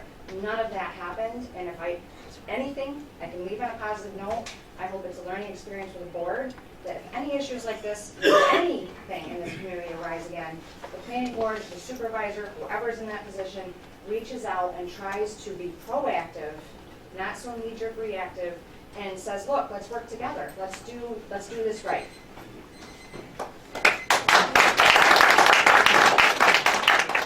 Point taken. Town board has a regular meeting we have to do too, so, and this will be discussed in that meeting. I don't know if it'll be a long discussion or short. But now I have some things I want to just explain to people. Besides the fact that I appreciate all of the negative criticism on social network. Personally, I do not care one way or another if we adopt this law. Much time and expense has been spent in working on this issue. Unfortunately, town law dictates the process that is needed to go through in order to enact a new town law. I have heard comments and received emails saying that we have hastily pushed this process through. However, this issue began in September. It has been nearly a year-long process. Town law mandates that certain procedures be followed in the law development process. I have heard that we were secretive and not transparent with this process. But those people who have attended or watched our meetings have known what we were working on since September. It was in the limelight several months ago, and there's a gentleman in here that I saw on Price Chopper a few months ago, said he read it in the limelight. And he says, well, I knew this was going to happen. It was in the limelight several months ago, and this hearing has been published on our website for 2 months, in addition to the legal time frame for the posting of hearings in the newspaper.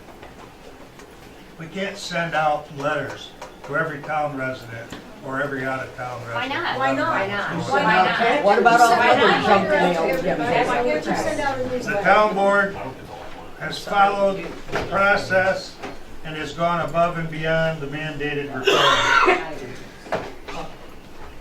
Do this with every law that's ever been put out.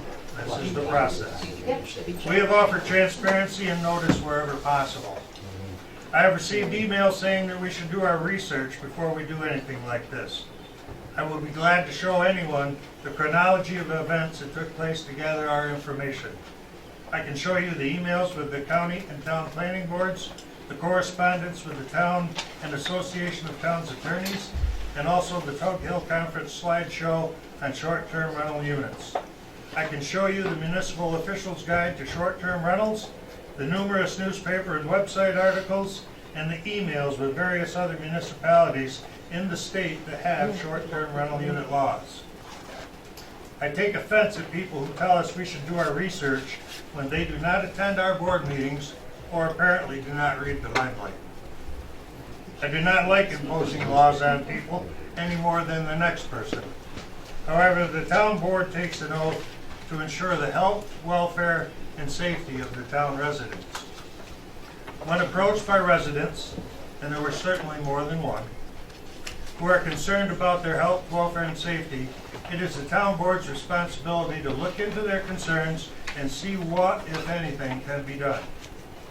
We promised those residents who attended our meetings and sent us emails that we would look into their concerns. Whether someone thinks there are two sides to a story that should, possibly, prevent the town board from investigating those concerns, it should not. There are two sides to the story. It has become a national issue, and the information is out there. I understand the concerns of our business owners. The pros and the cons of Airbnbs has been published in many articles. If nothing else, our time and hard work on this issue has brought an awareness to many people about the concerns of our residents and our business owners. Hopefully, that alone will take care of any problems that may arise, whether the law is adopted or not. The town board meets the second Wednesday of every month at 6:30 p.m. I urge you to attend our meetings or watch online. We want all of our residents to be informed on everything they're doing, whether it is considered good or bad. Is there a motion?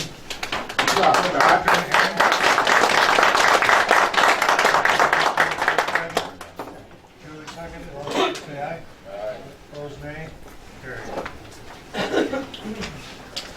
That concludes the hearing. Like I said, the discussion for the two laws is on the agenda for the regular meeting. Want this back? Thank you for your time, Scott. Thank you all for your input.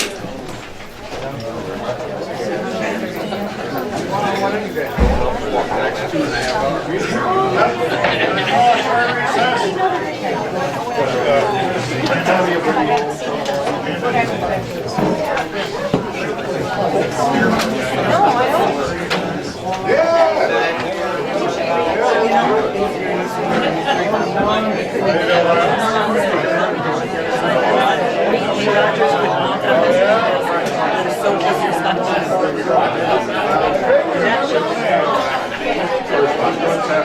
Not for grown up.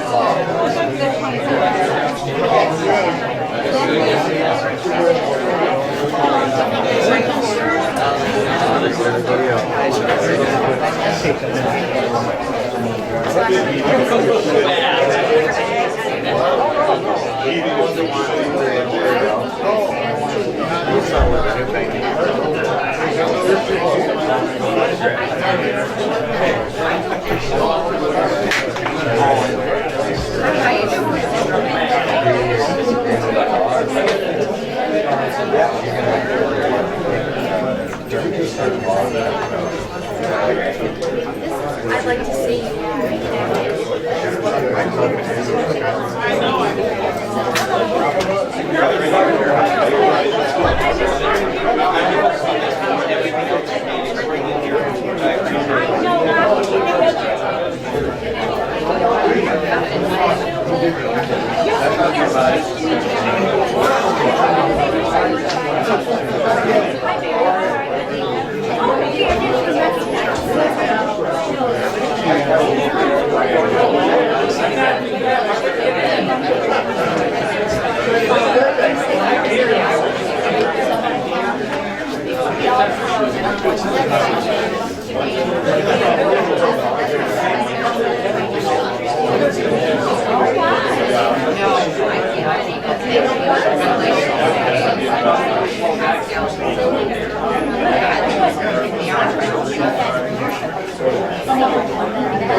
Yeah, figures. I like figures. I mean, everything else will be clear, but I just want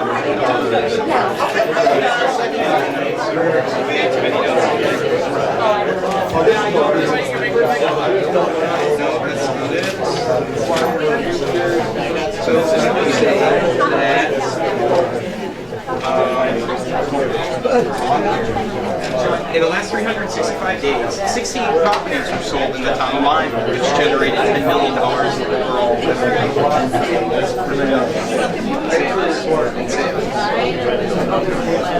10.4, this is what I wanted to double check. Out of those 16, 40 were on the waterfront, 44, this is why we double checked, which generated how much? 7 point what? 7.7. When you have a second. So your arguments are very clear, but there are some minor logistics I want to check with you. This is my cousin. How are you?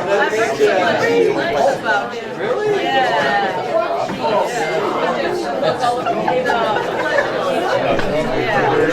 Quite a baby here.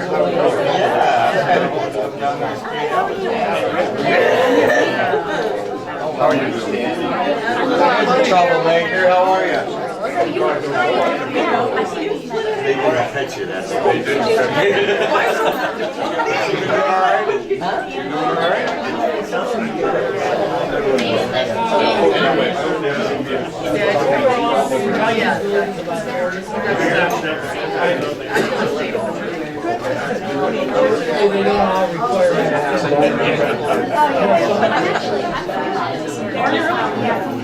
Okay. Oh, I love your dad.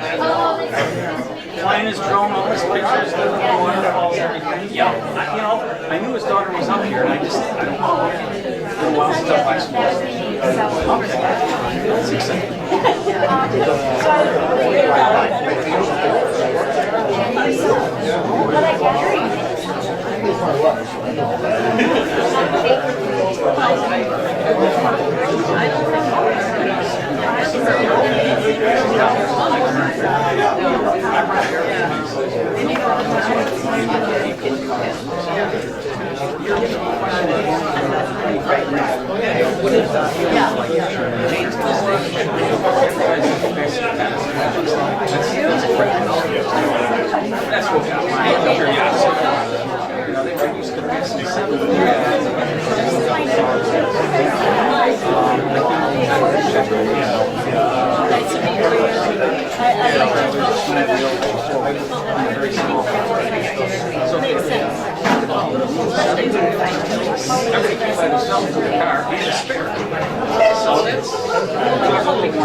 Yep, no, I knew that. It's just when I went to see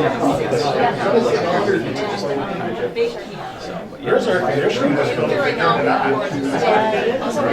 All those people down there. I don't know if it's got the capacity to handle it. Especially getting the door open.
Oh my God.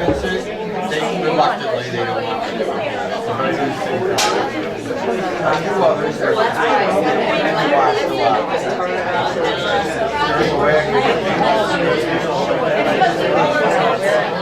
you got one of mine? No, I heard problem. I'm probably going to what do you say? You let me know what he says. I thought it was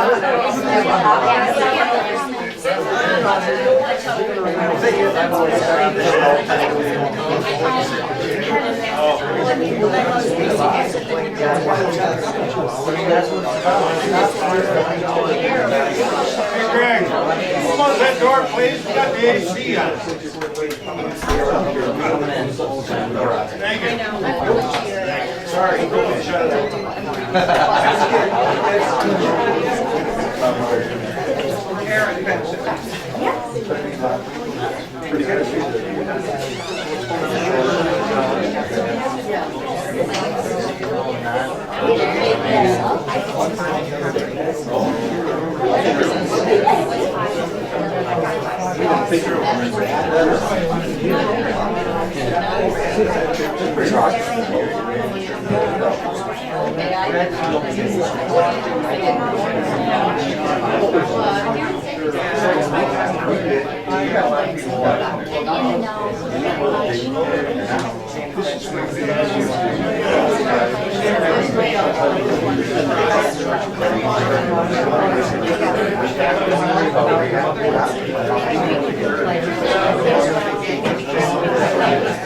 it. Now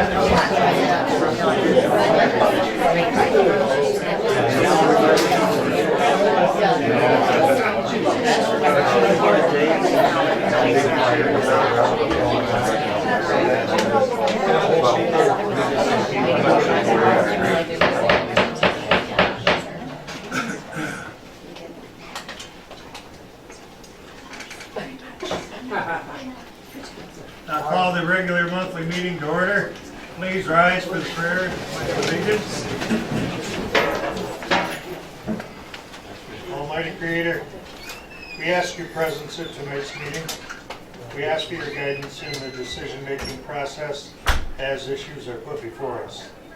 Patience in dealing with any and all obstacles that may arise, and strength to perform our duties as elected officers of this township. May our efforts be for the betterment of our community. Amen. Amen. Pledge allegiance to the flag of the United States of America and to the republic for which it stands, one nation, under God, indivisible, with liberty and justice for all.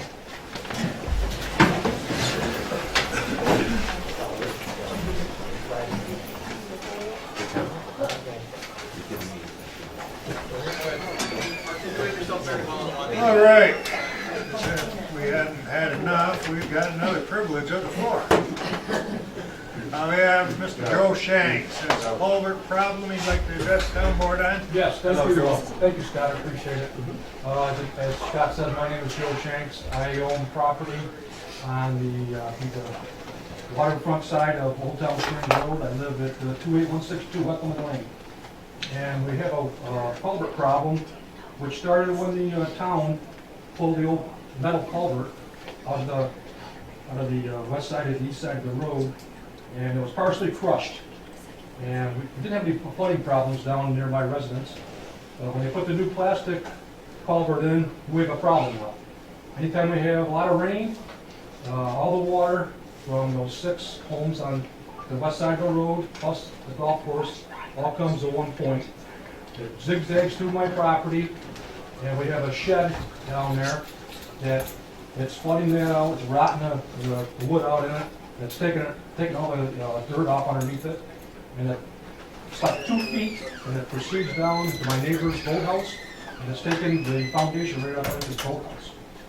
And when it gets all said and done, it ponds itself when the flow gets down. And this all started, like I said, when the culvert was taken out and it was partially crushed. Never had a problem before.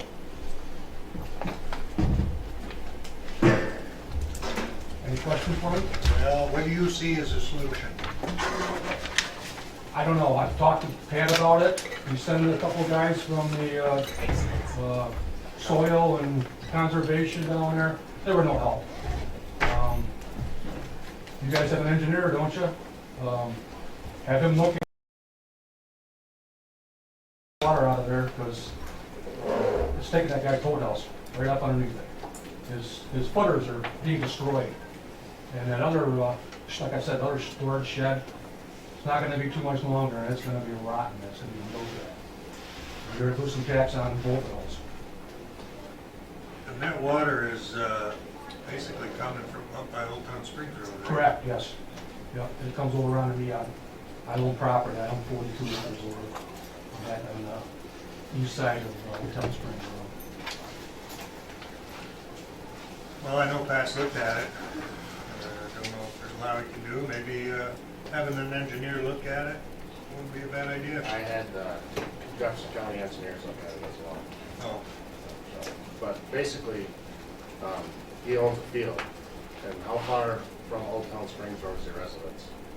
How far is it? How far from the road to the water? 1,100 feet. 1,100 feet Mhm. of a field that you own, which is bare. The natural It's not flow. bare.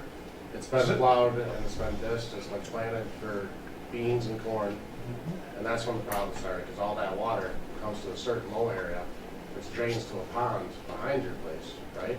I have 2 ponds. 2 ponds. And they're overflowing them both. So would the solution be to put the overflow somewhere else rather than in the back of your property? I'm not Your buildings? Because that, you say from the golf course, everything on that other side of the road. Right. There's 20 feet from the road that goes uphill then it goes back downhill towards the golf course. So all that water's not coming from. Okay, well, it's that coming from the water. homes definitely, then. Well, it's just the main ditch, and it's not. Yeah, right. And By the time it gets that's from not- the end of that culvert to your property, you're taking all the water from that field, not just the water from the other side of the road. Okay, it all comes on the other side of the road. If you drive down there and look, you can see where the water flows down to the field. It It's does? to the two ponds It does? and outflows to those buildings. That needs to be rerouted, not the culvert pipe. So you're saying he needs to do some ditching or something down through the The lane? water coming out of the ponds needs to be rerouted, so it's not going into those buildings. And to me, that's private, I can't do anything. That's my opinion. So you've got water flowing to two ponds, Yep. and those are overflowing, Yep. and that's what's causing the problem. Yeah, I guess that's probably what I would have to do, over the ditch and take it somewhere else. That's our solution. We can't go out there and do anything. The only thing I could think of is if we were to ditch along Old Town Springs Road and try to take some of that water farther away or something. I don't know if you can do that or not. The elevation's not right to do that. That's the low natural water flow right there. That's why that pipe's been there for however many years it's been there. And I repaved that road years ago, and I replaced all those little culverts so they don't cave in. So it's not, I don't think it's taken more water than it ever has. I just believe it's because of that field's been worked and worked and worked. And when you work something that's bare, there's no grass, there's no trees, there's no nothing, water runs fast, right? It's a natural flow of the water. So you're saying that pipe being crushed wasn't a problem? No, because I didn't have a problem until you put that new pipe in there. that pipe has never been full of water. Have you ever seen that pipe take on all it can take in water? It's a slow drain from the other side of that road through that pipe. You ain't looking at that yet.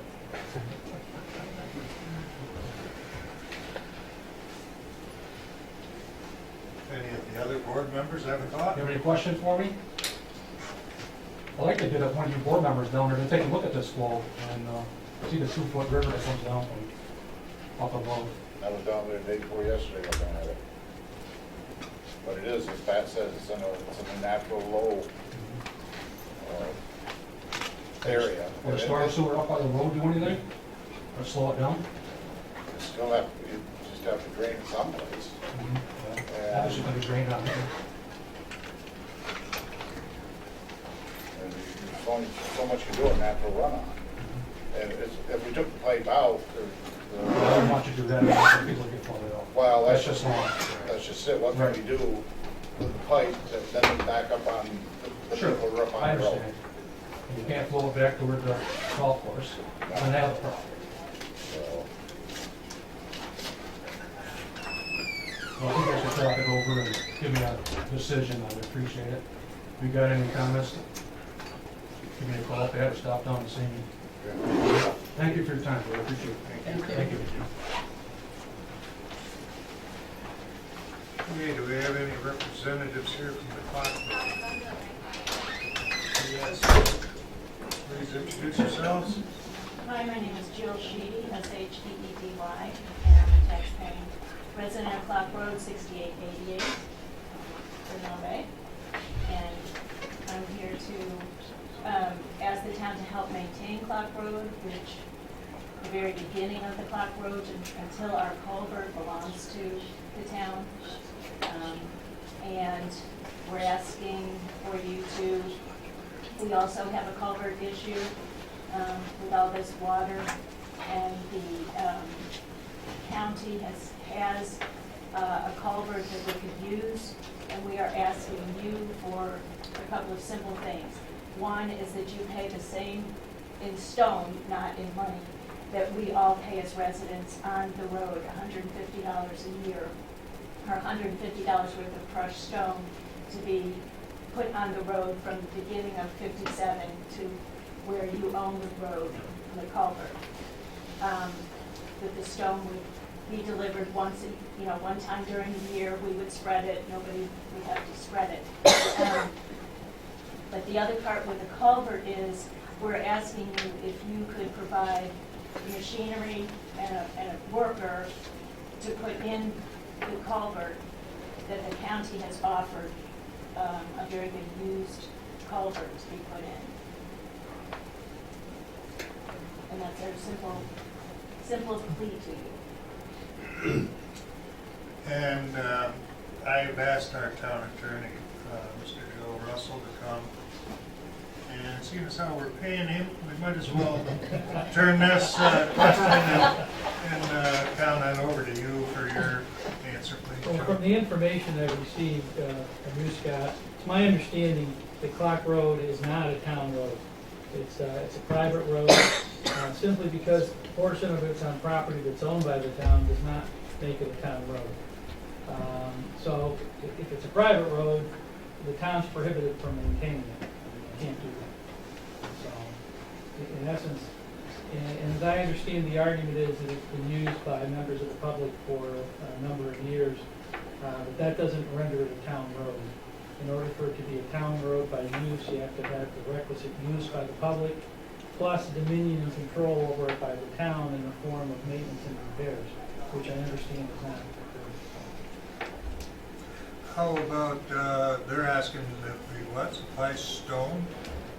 As we as residents do, the 8 residents, for the stone, just to the culvert, and to repair the culvert. And I believe we've been told we can't even do that. Well, you can't make a gift of public funds or property for private use. We're not. It's not a private road. Excuse me, it's not a private road. It's not a private road. I beg to differ. I've done the legal research, and it is a private road. We have all the maps to show it's on every map. The town maps, it's been. Right, it's not on the local road system. It's what? If it's not recorded on the New York State local roads, then it's not a public use highway. You put a sign on it saying Clock Road. No, I didn't put a sign on it saying Clock Road. Somebody did. It's not a private sign. There's also a sign there that says private road. But we did not. We didn't put that It's there. been there for a long time.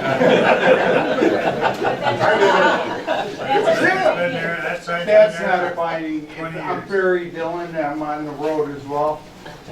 It doesn't make it a By a private road. private road sign that somebody put on it, that doesn't make it a private road. That gives us the decision-making authority, which is yours. No, it's like Pat said, it's not on the highway use inventory, so it's not our road. But it's used by the public, used by hunters, fishermen, golfers who want to just come down and see what the And property I is. believe it's a private road, they probably got a right to kick them off. They do. That doesn't make it a It's not a It's private not a private road, it's your property. We did not make it a private road. What's Article 189? What is that about? Well, Article 189 of the highway law talks about road by usage. Yeah. And the law requires not just usage, but maintenance by the town in order to make it a public road. And there's a myriad of case law that's directly on point with that. So just because the public may use it does not render a private road a public road. Well, there's a culvert also at the beginning of the road that you have replaced in the last 10 years. I didn't replace it. Well, yes, somebody did. That's probably the county. Jefferson County has a 50-foot right-of-way for maintenance of drainage and snow removal. So if it's within the right-of-way of the county or town road, the town or county has the right to make the drainage work properly.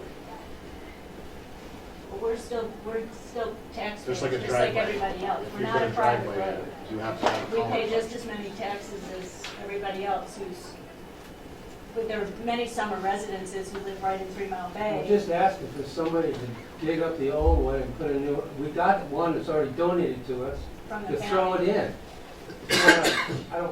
I don't think that's a big deal, but maybe it is. Unfortunately, if we went on one private road, there'd be people expecting We are us to not go. a private road.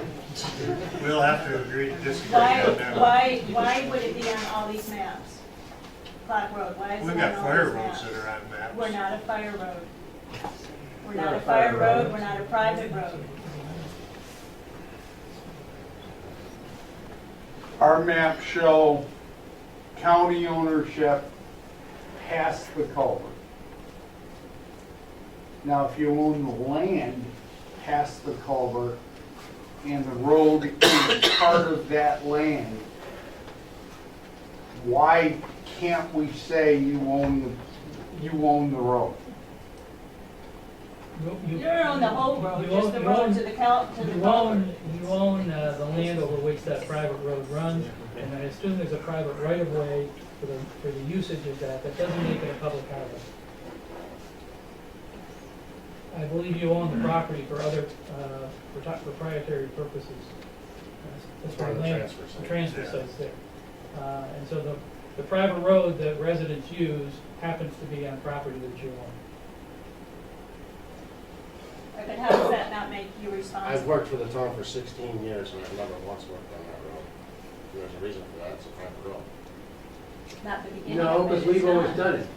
We've always done it. We didn't ask anybody to do it. Because we did it before you owned the property and you bought it from our family. A local road, you don't have to ask. The town is liable to maintain that road. Right. It's But, not- but we That's haven't what asked you we're to, asking. and you didn't before. And now we're asking for the beginning of it, that you would take care of it. Sorry, it can't be done. You have to access the transfer site by going down that part. That's why they bought it from We don't. the Clark family. We don't touch that road. We do not go on that road to access our transfer site. I'm sorry, Are you it's not- saying that it's not a town road because you have decided not to upkeep it? No, that's not at all Or- what I'm saying. I'm saying it's not a town road because it's not on the inventory of town local roads. Is it your property?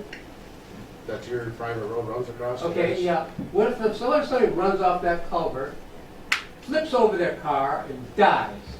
And somebody says, who owns this property? Why didn't they replace that culvert? That's a question for our attorney. So what happens then? My understanding is. It's your property. It's a private right-of-way that runs across the town's property. That does not make the town highway department responsible to maintain it. So again, my question is, what if somebody gets hurt? I'm not going to crossing that answer a culvert? hypothetical that they're, I'm not going to. Well, somebody's going to, because have you seen the culvert? I'm not going to answer a hypothetical, and I haven't seen it. Oh, all right.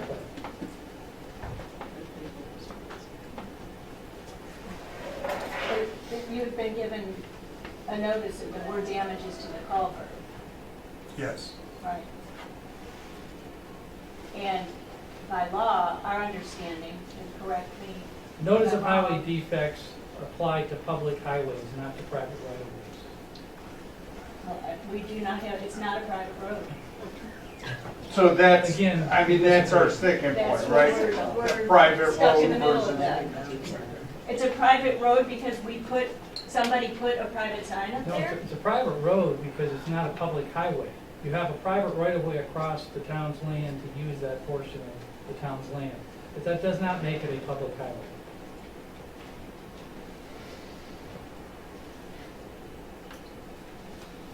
So in answer to us, you have no, as taxpayers, you don't have any, we being taxpayers, you don't feel any obligation to fix the culvert that's on your land. Unfortunately, we can't.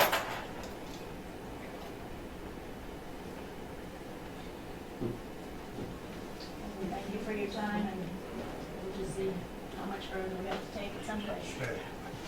Thank you. Hopefully, nobody will be injured. Jefferson County Legislator Bill Johnson. I'll make it really quick. I just want to pass along some information. This has to do with the new radio system that the county's putting in. Wells Communications, who's doing the work for the county, is going to be contacting all the fire departments in the county and to schedule the installation of the new radio equipment. So the fire departments are getting notified as well, but I just want to get on those. We're moving ahead, and the equipment's going to be installed. That's all I have. Any questions for Bill? Thank you, Bill. Monthly financial statement? Any questions on that? you look into my personal services for snow and ice, one that's over right now. I think something was charged, that's the seasonal payroll account, and there's no way that amount of money's like that. $34,000. You see that, Dan? I don't believe that's right. I didn't get a chance, I didn't see it till this afternoon. I didn't get a chance to look into it. Just review it, I know. Yeah, we'll just have to check and see what she says.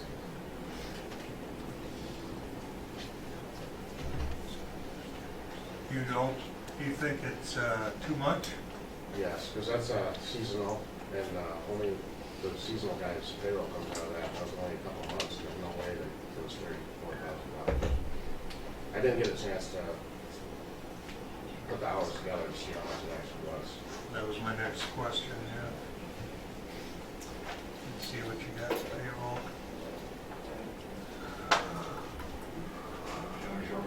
You're looking at 5142.1.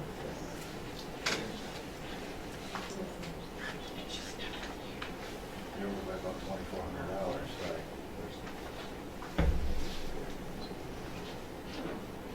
There's a month. 2 months. So we go. Right. Yeah, there's no way that's.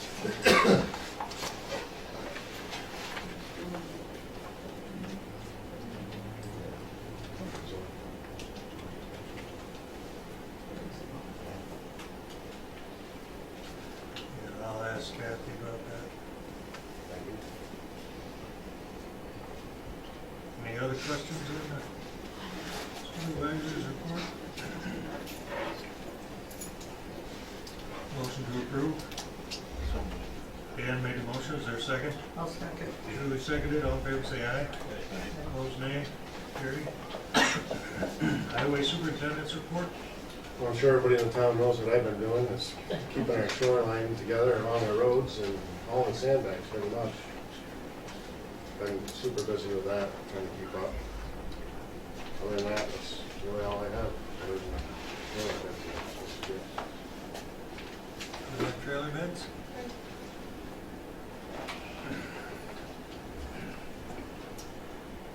Walter Farm Equipment?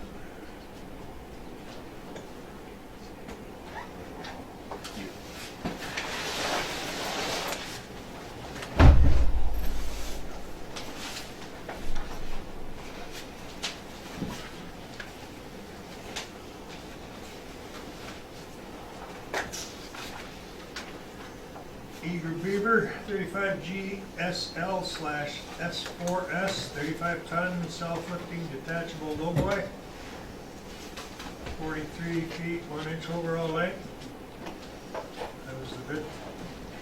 22-foot flat deck, two 25,000-pound axles. Complete specifications are attached. Spare tire and wheel, toolbox mounted in neck are included.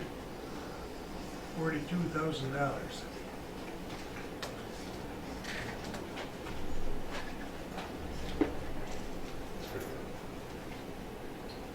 SDS trailer and truck equipment.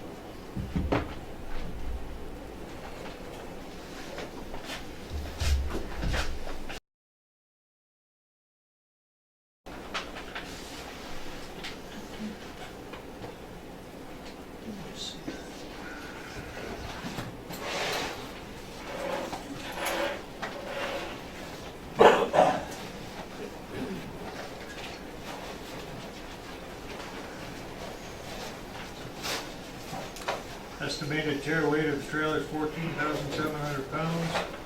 Loaded deck height will be 22 inches with a 6-inch ground clearance. 4-position gooseneck adjustment.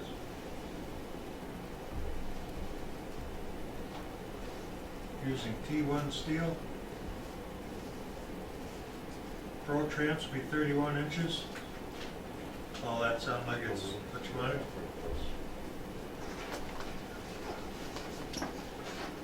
PTO system comes standard with auto sensing diverter valve. Well,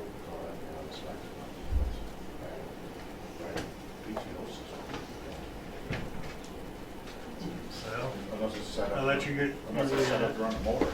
Pricing includes FET and is FOB file.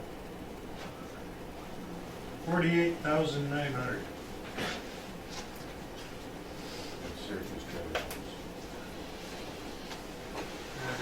That is that with STS? Trailer truck equipment?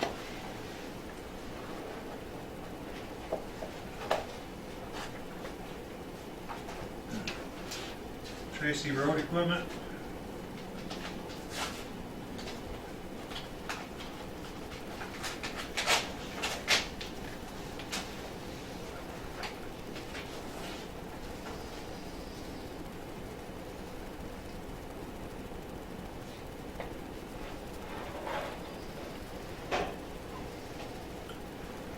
Almost need you to look at them. Everyone looks like they have different specs. Yeah. To me.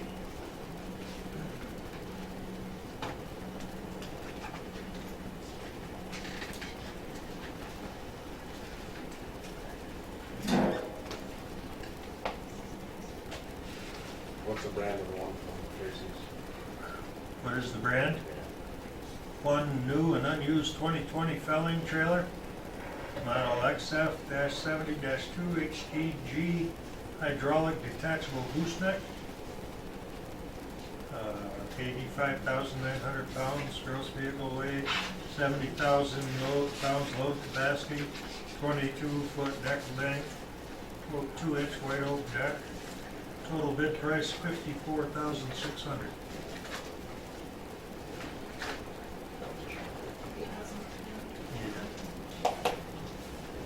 So those are the prices, board. Let you look at them and see if there's any discrepancies. I don't know what you either.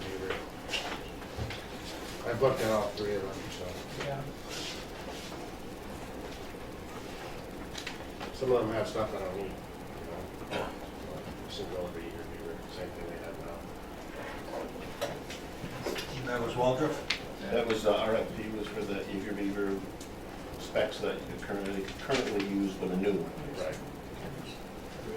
And that's what Waldrop spec is, the 356 SL. At 42,000. Is there a motion? Make a motion to approve the Waldrop lowest responsible bidder for the Eager Beaver trailer at 42,000. I'll second. Dan made the motion, Julie seconded. All in favor, say aye. Aye. Opposed, nay. Carried. Scott, you need me to stick around? No, Joe. I appreciate you coming. No problem. Hopefully you won't miss much of that. Thanks again. We're gonna be keeping you busy probably. Okay. Clerk support.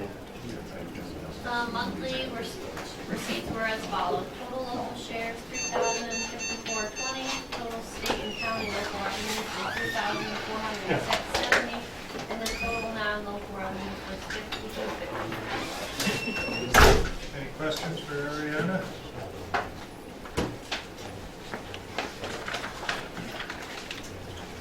Audited bills, abstracts 11 and 12. I'm gonna make a motion for abstract 11 in the amount of $150. Don made the motion, Dan seconded, all in favor say aye. Aye. Opposed, nay. Carried. Abstract 12. Abstract 12, $75,162.74. Don made the motion, is there a second? I'll second. Julie seconded, all in favor say aye. Aye. Opposed, nay. Wait a minute. Yeah, it's okay.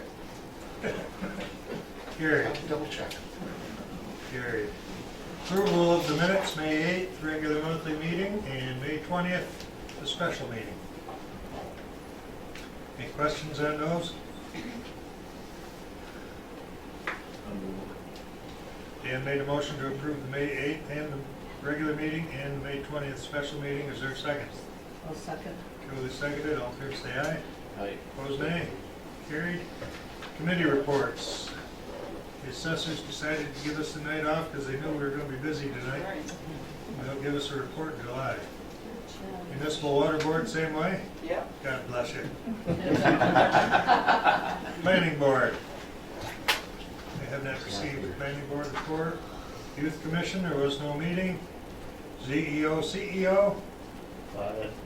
Huh? Quiet. Quiet. Three-Mile Bay Cemetery? The cemetery is currently a swamp. It's in really, really tough shape, just totally flooded. They're keeping up with the mowing, they're doing a fantastic job considering the circumstances, but I don't know. I think there's gonna be a lot of damage, like rutting and so forth. There's nothing we can do about it. That's coming down the creek. It's not just the creek because the whole cemetery. Just so much rain. Yeah, we had to, arrange for a cremains dig this week, and it was way over on the western side. And just walking in there,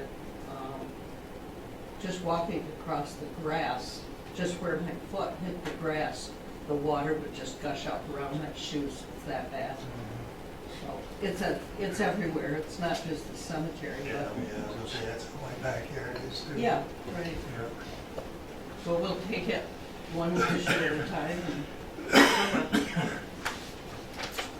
Okay, thank you. New business. Discussion / adoption of the subdivision law.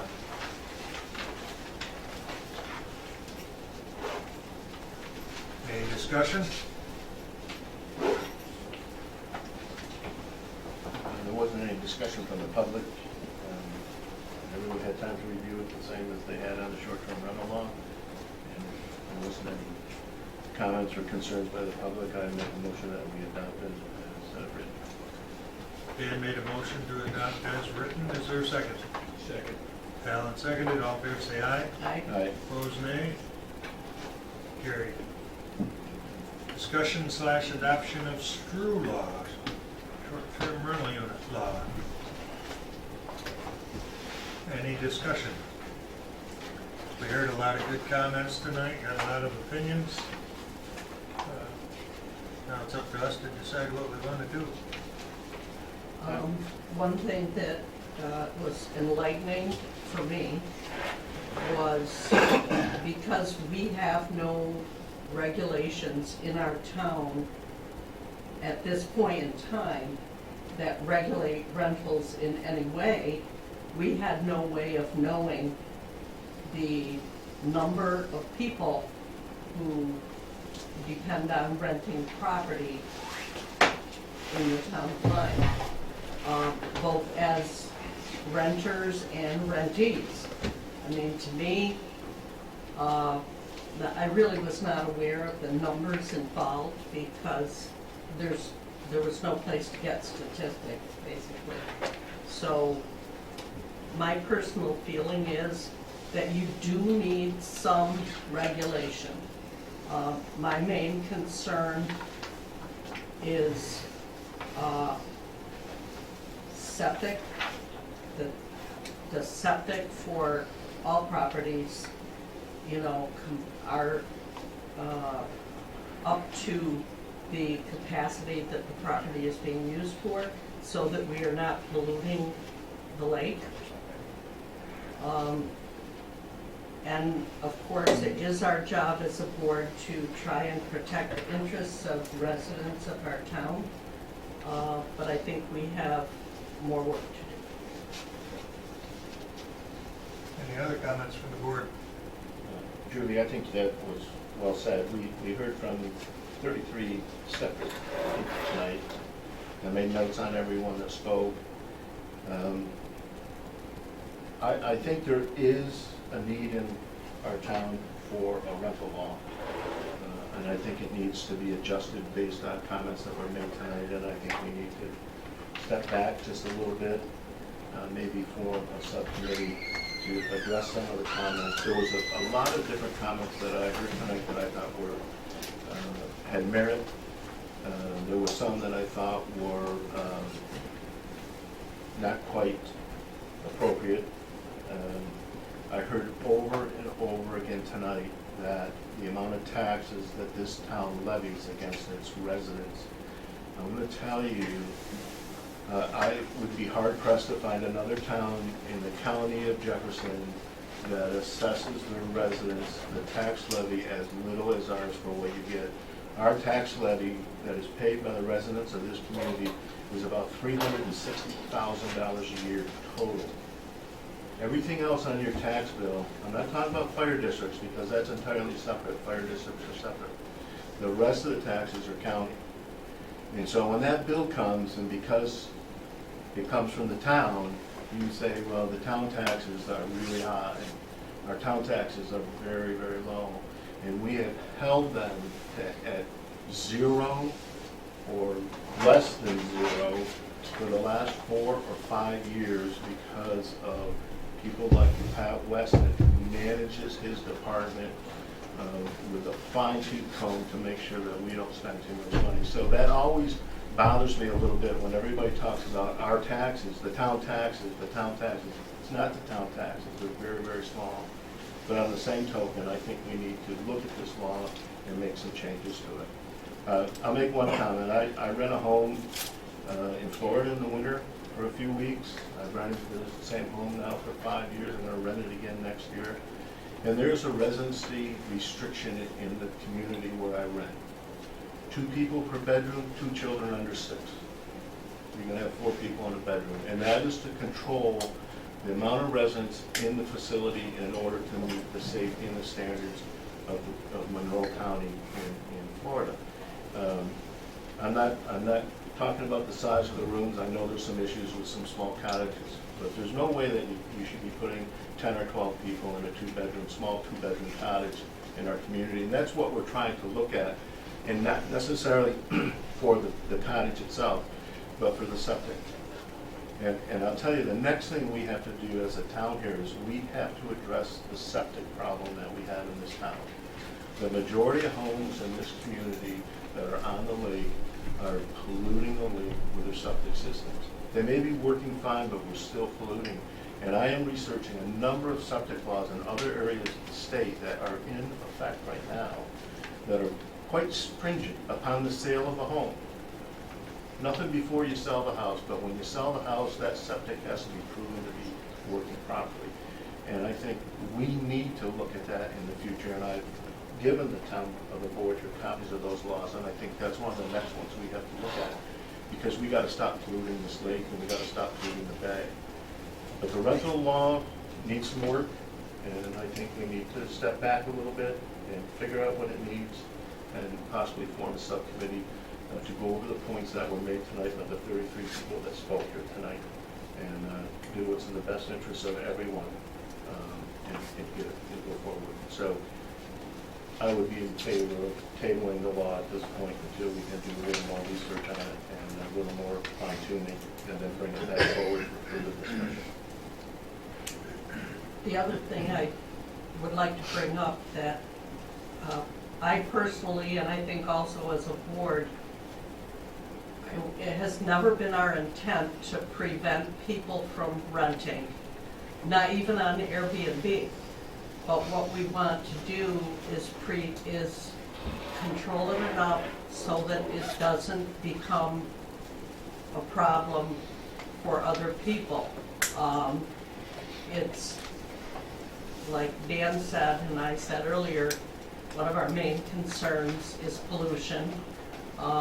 There are other concerns, but it's never been our intent to discourage renting or make it impossible for people to rent. It's just that because it is so big, we need to take a look at it.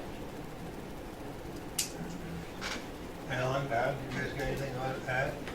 I think it's a great idea to do this separately,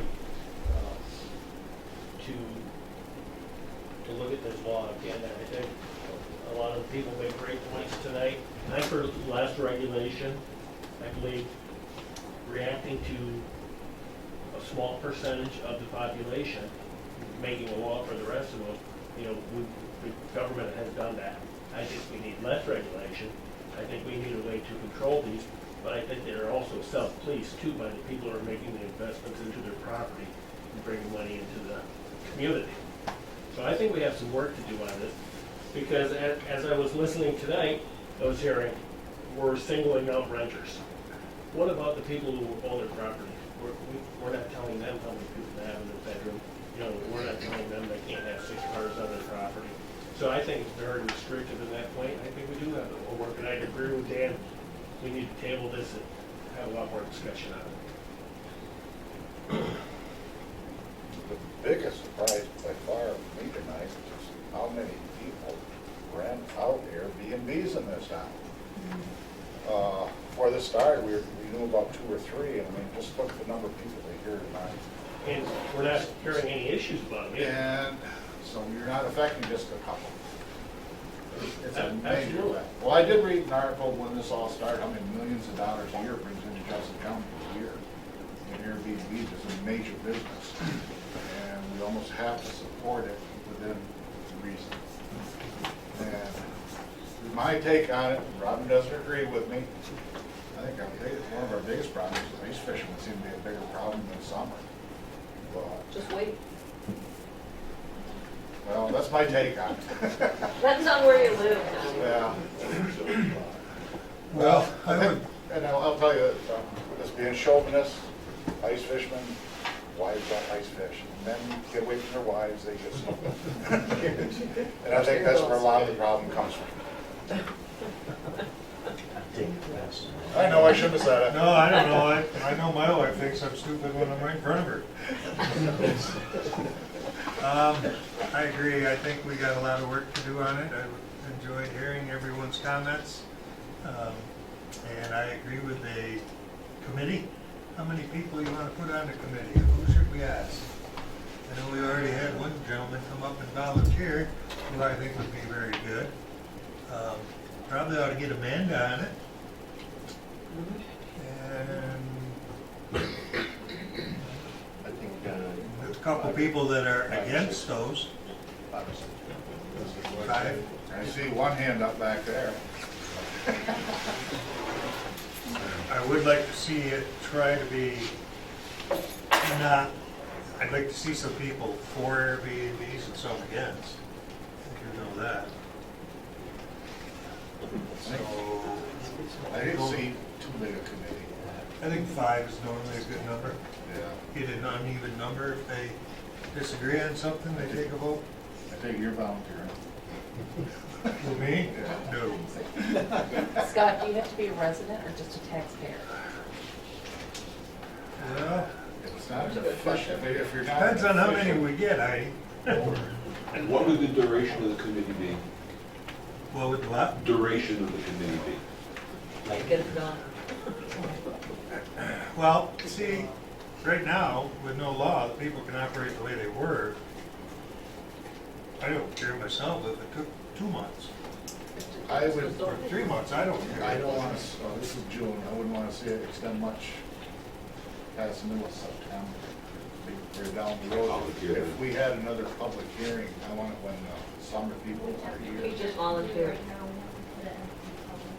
So we got Mr. Goldberg and Mr. Yeah, we don't- Hathaway. We got 45 days to vote on it, I believe, after public hearing, without having to hold another public hearing.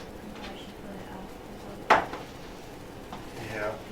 Yeah. You're gonna make substantial enough changes to it that you're gonna have the second public hearing anyway. Well, that's what I mean. No doubt. So probably by our September meeting, we would probably have, if we don't have it done by September, the cottages are gonna be gone. So, I mean, sometimes we pass a law, we don't try to include the summer people, but in this case, you almost have to. Should you put it on your website, like if anyone's interested in joining the committee, and then you can determine the number of people, and with a greater interest, maybe you ought to make it Yeah, 7 people versus 5? Definitely Ariana's right. We need to get out and publicize it. We can put it on the website. When's the next Limelight edition? Do anybody know? 14. 2 days from now. I don't know, could we put something in the newspaper tomorrow? What's the contact you want people to reach out to? But did you just say you want 5 and you just got 5? I mean, how are you gonna choose a number before you put it out there? Well, I think we'll go with 5, and we've had a few people already volunteered, so we'll tell them you need to apply. And Dan just pointed out one that spoke that he thought was very good, that she was kind of neutral, it sounded like. I So that's don't- good. I don't see necessarily why we had to have this totally done in the summer season, because I got the impression that the majority of the people that rent out their properties or own properties that they rent out are not seasonal people. They're people that live here most of the year. And I don't see why it would be a serious problem if the committee fluctuated a little bit, where you might get input from seasonal people now, and maybe, you know, a couple months down the road, you might get some really good input from other we need to rush into. We can always have another public hearing to keep things moving. No, and I agree, we don't want to be accused of hastily making decisions and doing things.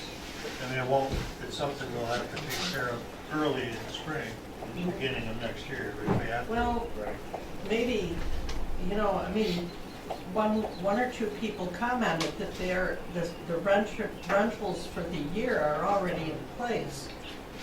And I don't think any of us want to, you know, throw a wrench in the works for those people who already have, you know, renters lined up and so forth.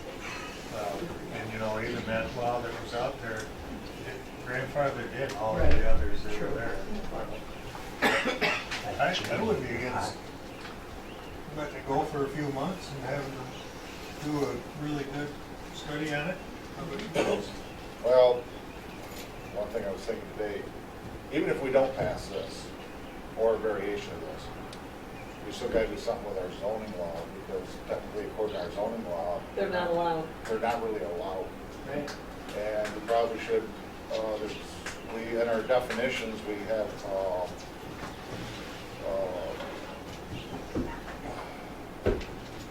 Why are they not allowed?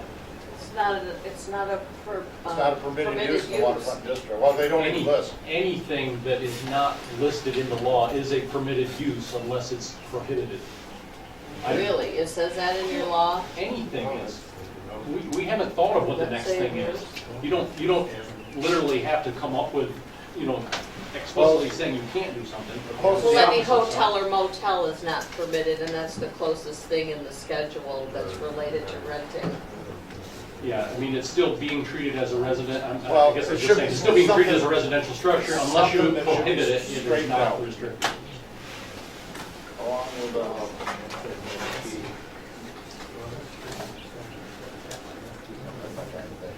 bed and breakfast. It's in our definitions, but it doesn't say anything about it.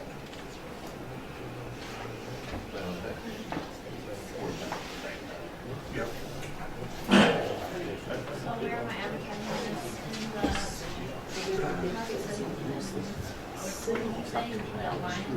If you give me a contact, I can write a sentence in my article saying anyone interested in applying or interested in participating in the committee can contact. Contact me.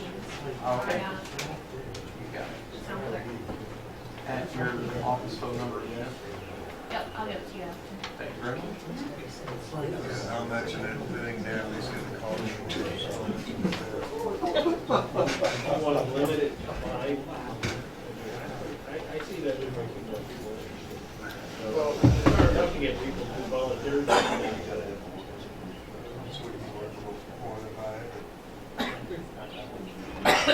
I've never been in favor of it.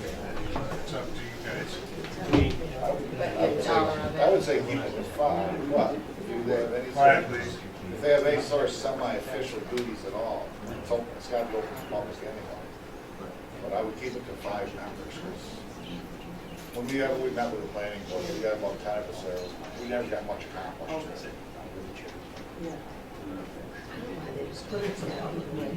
But it would still be a public meeting, the public could be eligible to come in. If they want to listen to comments before, it's up to whoever's chairman of it.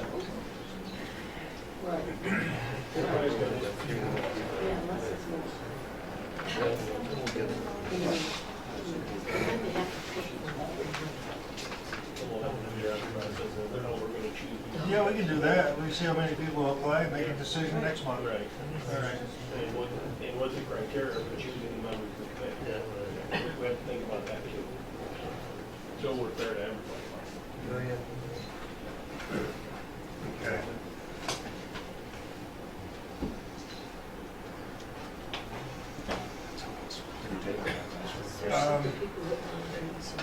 We table any action on the short-term rental unit. But let's do a motion to form a subcommittee and to advertise on Limelight on the website, get the word out as much as we can without costing us a lot of money. Dan made the motion, Alan seconded. All in favor, say aye. Aye. Opposed, nay?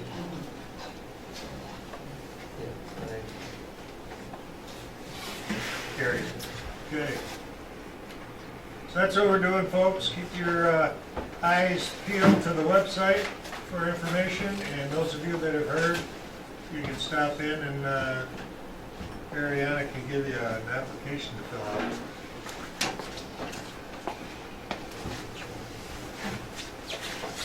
Okay, we have had a request to appoint a marriage officer for one day again, so that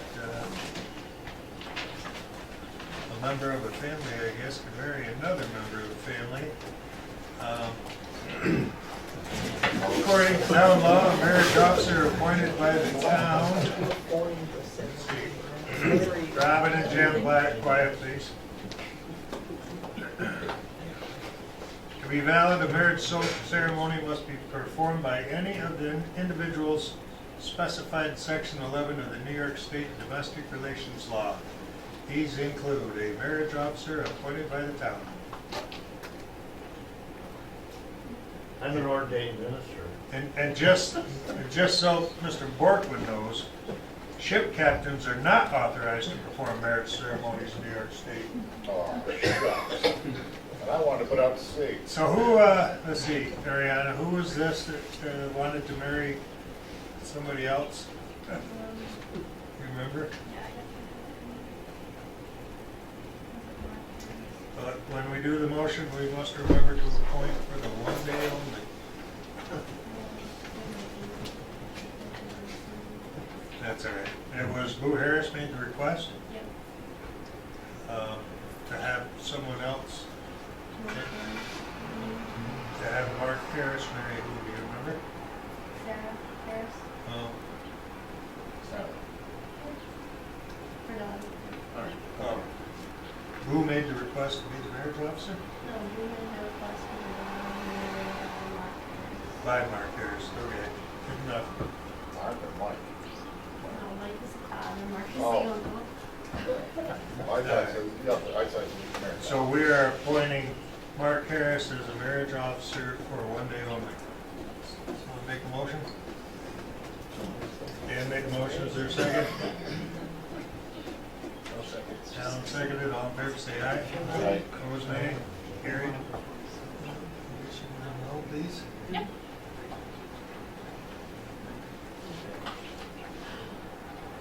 Ground penetrating radar quote. This is something I have asked for.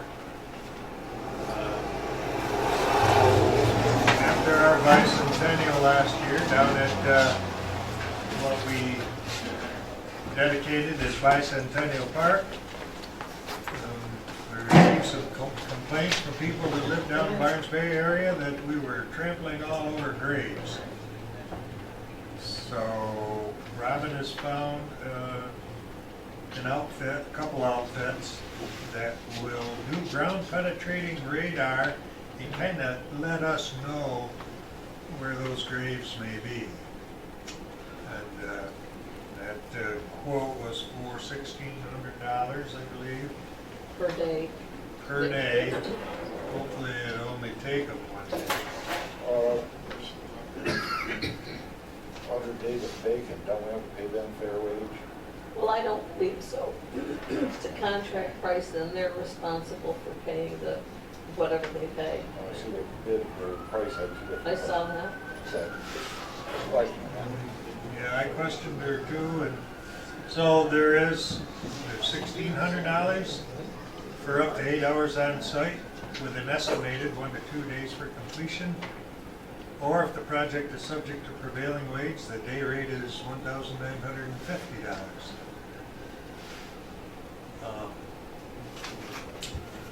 It just, my conscience tells me that we need to do our due diligence and try to make sure that we aren't walking all over grave sites down there. I think just another comment, and I'm sure a lot of people here may not know this, but when an old cemetery is abandoned and is no longer being used and it's abandoned, it becomes under the jurisdiction of the town, and we have to maintain those cemeteries and mow them and keep them in good stead. And we spend $5,000 a year in straightening headstones in the abandoned cemeteries, and we spend thousands of dollars a year to mow 6, 8 cemeteries in the town, because that's part of under general municipal law, that's a requirement that towns have to do. So you see the cemeteries are all mowed and maintained, and you go up Fox Creek Road, they got with a nice fence around it and all that. That is all work that the town has done to keep those cemeteries maintained and respect the people that are buried there, the old residents of our town. So when we came on this, I agree with Scott. We have to spend the money to know what we have there and make sure that we protect that property. Need a motion on that? Yeah, I was just gonna say, Dan, is that a motion? That's a you're making? motion. Oh, I'll second that. Dan made a motion, Don seconded to have, what is that, NYLD infrastructure, New York leak detection. Do their ground penetrating radar, hopefully at the tune of $1,600 and not $1,950, and hopefully for one day. Do we want to set a dollar amount? Or are you willing to go, Up it to takes 2 1950. days? Well, I think that it's not that big of an area. They should be able to do that. Yeah, in I've a day. limited, I mean, when we first started, I sent them all the parcels and the acreage and all, and then I said, you know, where they're clearly visible, you know, that we don't, because they could do an entire map and work it into the survey. I mean, it's very sophisticated. I said, where we already know where they are, don't bother. And then the end of that, and then the other side of the chain link. Right. Yeah, I just be able to put on concerts and picnics and everything else without worrying that the neighbors are gonna complain that we're, you know, if we do find a few, hopefully it's just a few, maybe we can just put a little fence around it or something, to keep people from walking on it. Okay, Dan made a motion, Don seconded. All in favor, say aye. Aye. Opposed, nay. Carried. Town survey bids. You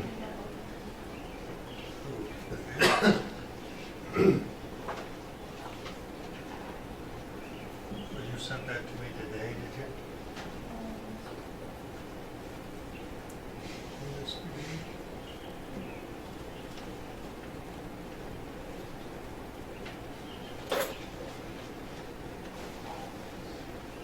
See it in there?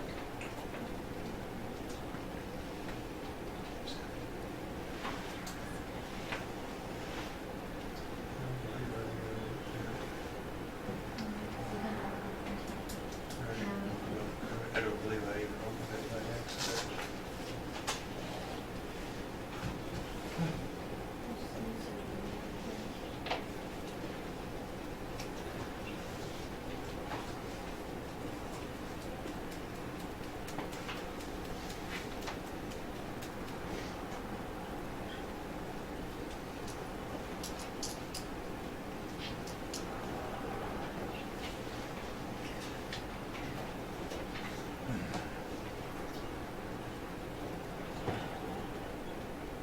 What's it? You have it there.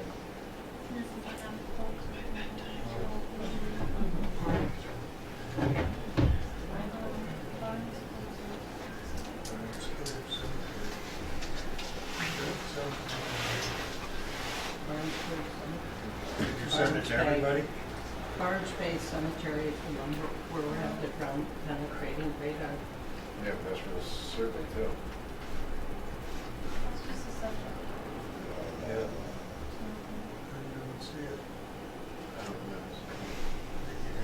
sent it it to to me. everybody, Oh. because nobody's supposed to open it. Right. I didn't see it. Let's see if it's in my,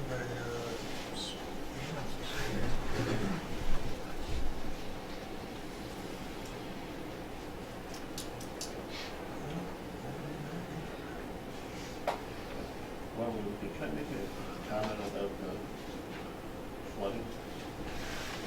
Or look into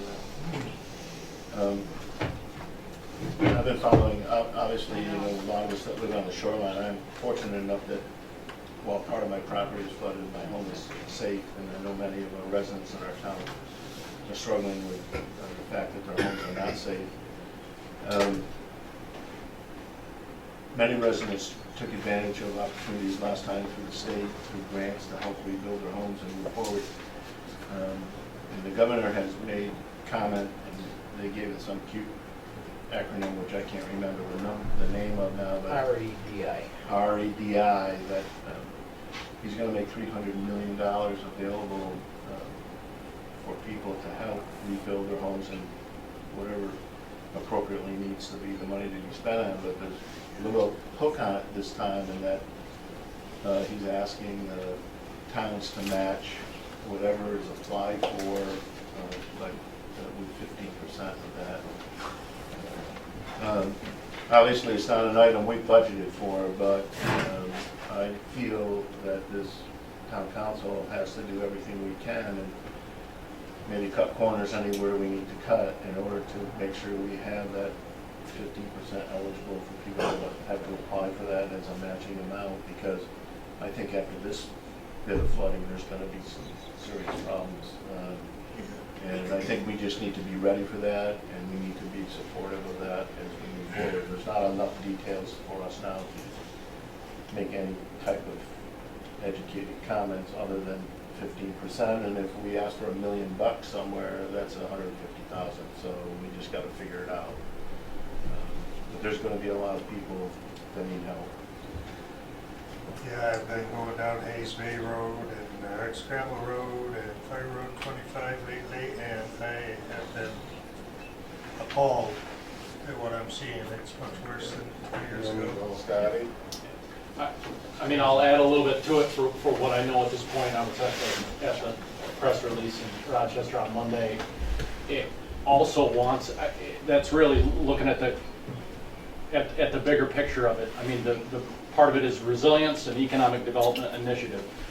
While they want to take care of the property owners and the individual homes, that'll be one part of it. But the big thing they want to do is they've talked about not having economic dollars been spent in these small waterfront communities over the years, and they want the community input on these things to come up with the best ideas they can be. Not even just surrounding the flooding. It's really economic development dollars to help go into these waterfront communities, even to the aspect of them saying, hey, we haven't dredged bays before. If there's marinas that get to the point where they have low water at certain times, that's an eligible initiative.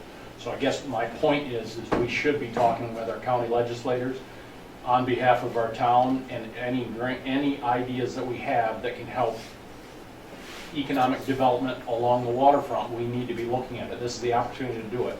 What they don't want to do, the state dumped $100 million in 2017 just to repair what was in kind. They're trying to rethink it, start from the ground up, get the input as to what the best thing is in our community, and propose those through our local officials, or through our county officials, or anybody that's sitting on the seats at the table.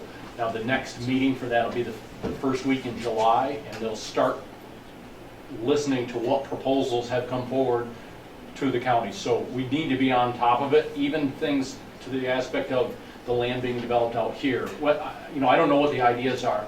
You talk about sewer, if there's a sewer district that needed to get added that's close enough to the town. All of those things are things that can be thought of within this, not just shoreline resiliency. So I guess I throw that out there. There is a 15% match. I imagine if they come back around on residential, chances are that match may not be the same. It might be more in line with the 2017 program, but they certainly have not announced any of that yet. I just think we need to think biggest picture that we can, the best that we want. This will be one chance at it. Do you know how ideas or thoughts are supposed to be So I know there pushed were, forward at this point? there were 4 or 5 county legislators there. I can certainly take them in as well. You've just got to think through what the, think through what the economic. You said our emails there about it. Yeah. Okay. July 26th, there's going to be a meeting at the county office building, second floor, 5 o'clock. June. June, excuse me. For that, to try to get those ideas together before the July meeting. I'm pushing it on behalf of the town of Lyon. I mean, I'm working with other communities, but I'm certainly pushing on it for my hometown, for us to come up with ideas of what makes the most sense to make this a viable waterfront. Okay, thanks, Rich. Okay, we finally found it. Attached, please find our proposal for a survey of tax parcels, blah, blah, blah, blah, blah, as posted in the public notices on the Town Line website. If for some reason the attached is not clear, I can confirm that Lefebvre, Boyd, and McGivern is willing to donate our professional land surveying services, and there will be no charge for the requested survey. The survey will be performed in conformance with the New York State Association of Professional Land Surveyors Code of Practice for Land Surveys.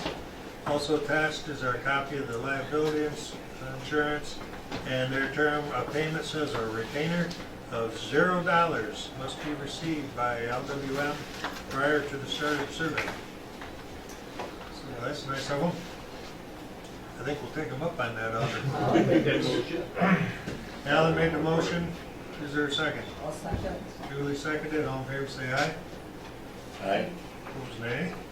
Carried. Okay. Was that the only bid? Huh? You have a hard beat it anyway. No, I know, I was just curious because there were others I thought would be turning in. The survey will be free, but the report will be $40,000. Well, that was very nice. Okay, Ariana would like to request to close the office on July 5th. It is closed on July 4th. And she'd like to just give everybody a long, long weekend. Actually, she could do it on her own if she wants. She would just have to put a little notice out there, plenty of time to let the public know, but she is kind enough to request the town board's permission. Any thoughts? I don't have a problem with it. People who work for this town always go above and beyond every single day, and make for a nice holiday weekend for them, so I have no problem with it. We make that motion. Dan made a motion to approve the request to close the office on July 5th. Is there a second? I'll second. Duly seconded. All in favor say aye. Aye. Opposed nay. Carried. Well, I got on here field use request. We had a request from Derek Parker. He wants to form an independent team again. They were all going to be Lion girls.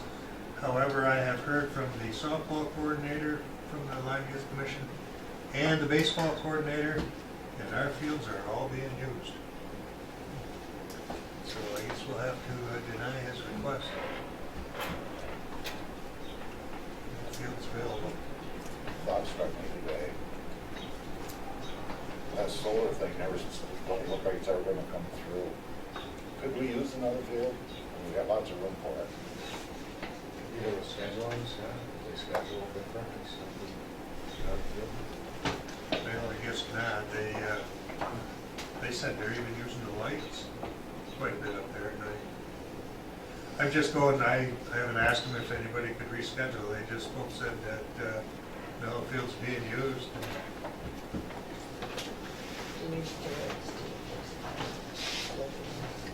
No, they just coordinated.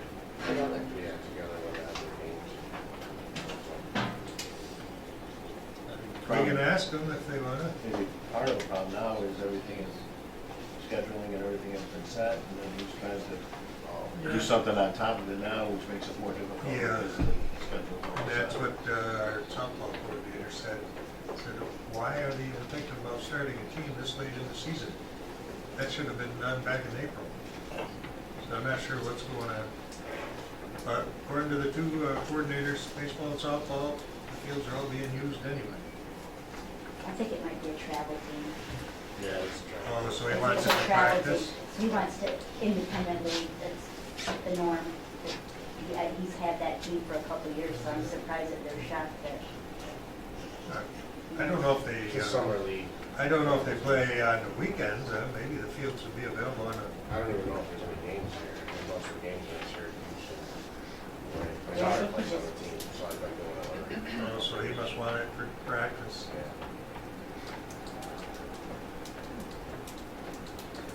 Well, if there is a field available, if they can reschedule, would the board be against letting them do it?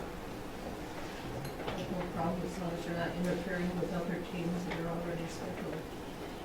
Okay. Making that as a motion? Sure. Shirley made that as a motion, is there a second? Dan seconded, all in favor, say aye. Aye. Opposed, nay, carried. I'll get a hold of the coordinators again and see if fields being used on the weekends at least, or if there's a way they could arrange, change their schedules. Okay, old business. We still need a planning board secretary, right? Correct? Just left. We still need a planning board secretary. Anybody apply? No.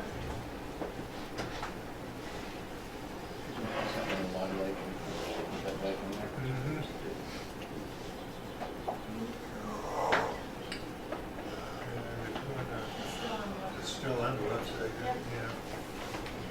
Okay. Does anybody else have any other old business?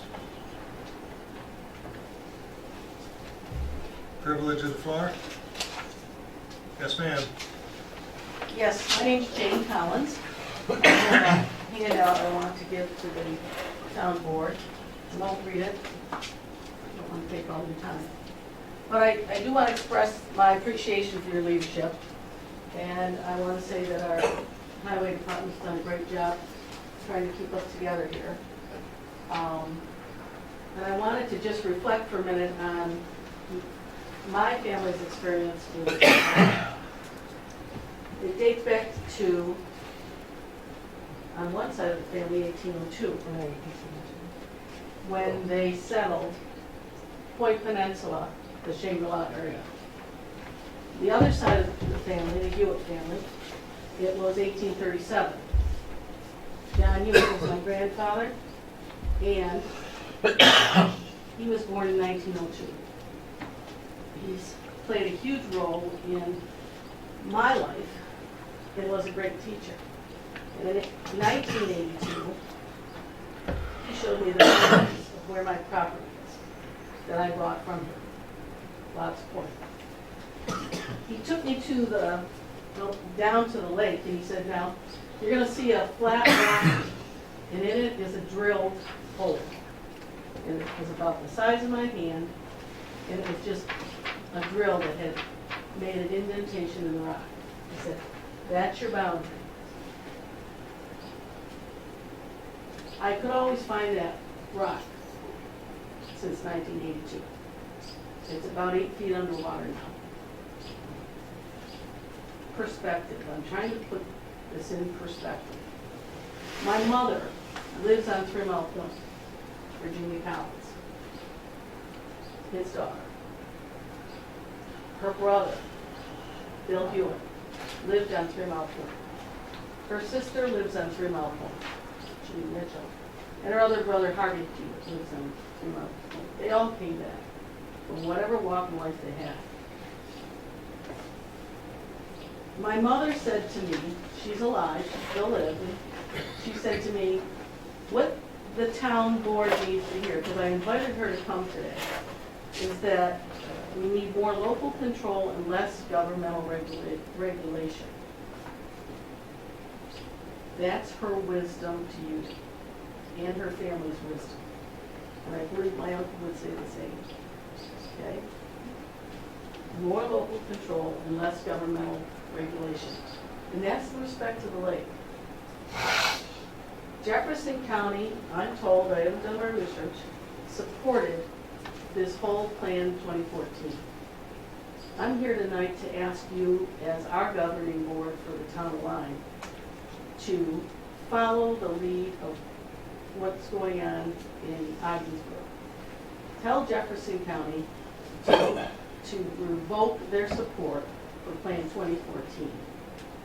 I'm gonna seek the support of other towns. I work in Henderson area. I have parents in my district that are being impacted in Henderson like our people here. I know their town board doesn't support 2014. I know Sack's Harbor does it, and we could go right up the river. So I'm asking that you pass, it's not a lot of work, doesn't take money from an attorney, simply pass a resolution as representing our town, stating to the county, to our local elected assemblymen and senators, to our elected congresswomen, to our senators of New York State. Send that resolution to them and say, we are asking you to revoke your support of Plan 2014. Bring it back to local control. My mother said to me in 1952, we were talking about the lake and the levels. In 1952, that was the year the lake first rose. She remembered because Harvey, who lives back on 3 Mile Point, had a graduation party from Lime Central at their cottage. My mother married my father, he had a cottage on Lots Grove. I grew up on Lots Grove, at his cottage and at my grandparents' farm. I know the lake for my whole life. 1952, they had to dive off the seawall. The lake was, 1973, I graduated from high school. I had a party at the same cottage. The lake had not been high all my life, not since 1952 when my mother remembered it, till 1973. They dove off the seawall. The big, in 3 Mile Bay, there's a huge boathouse that's now being heavily impacted by the water. I've looked across at that, and since 1982 when I've lived there, across on Lots Point, that has never had been underwater the way it is now. My mother took life-saving there as a child when she was a student at 3 Mile Bay. Life-saving course there. That cement around that boathouse has been there a long time. Someone has taken control away from us. We have to have a voice. We have to let people know in this town that we have a voice. We have to let them know what we stand for here. And I'm asking you to pass a resolution to inform our elected officials, to inform our county, to revoke Plan 2014. Simple, but clear. City of Ogdensburg did this thing It already. was just in the news last night.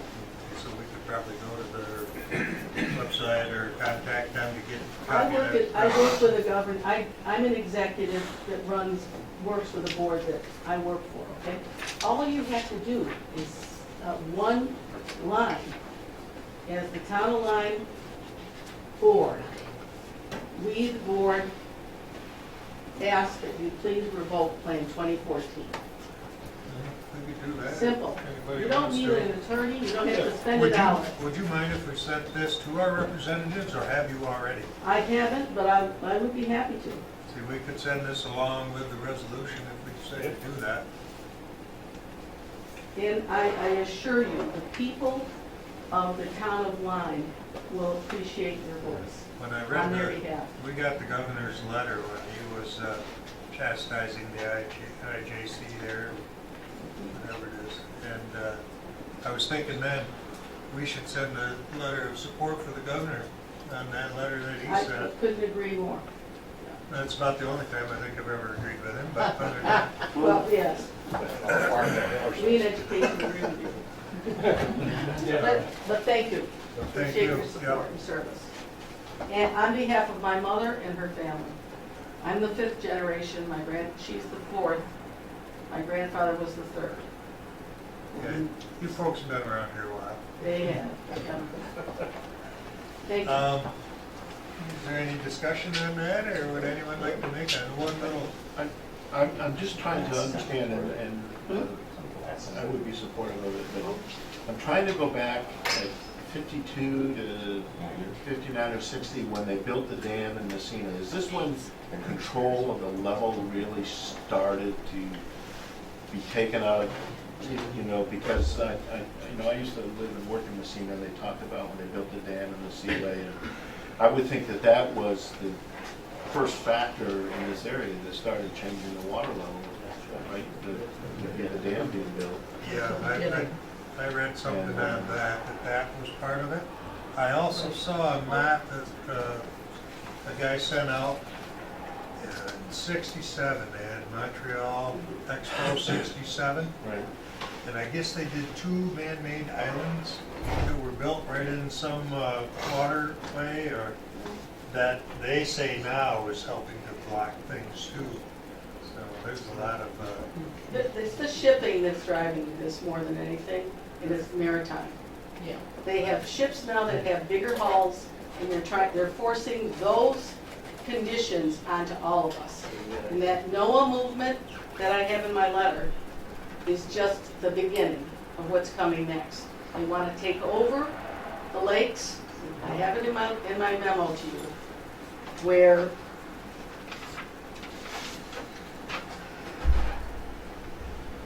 Well, I'm sure there's a lot of factors, Jane, that are going into it. And we can do that letter, you know, and we can support governor's letter. And we can do a resolution and send it out. But it goes back to government and money, and that's why at least the 5 is supporting this. Money's behind everything. Nobody's talking about it, but that's what's going on. I'm sorry, Dan, I know. No, you're fine. I read all I can about this, and I try to, I wonder why they keep talking about letting water out in cubic feet per second, because no one knows what a cubic foot per second of water is. I can tell you 1 cubic foot of water is 7.49 gallons. So when they let out 360,000 cubic feet per second, it is almost 3.2 million gallons.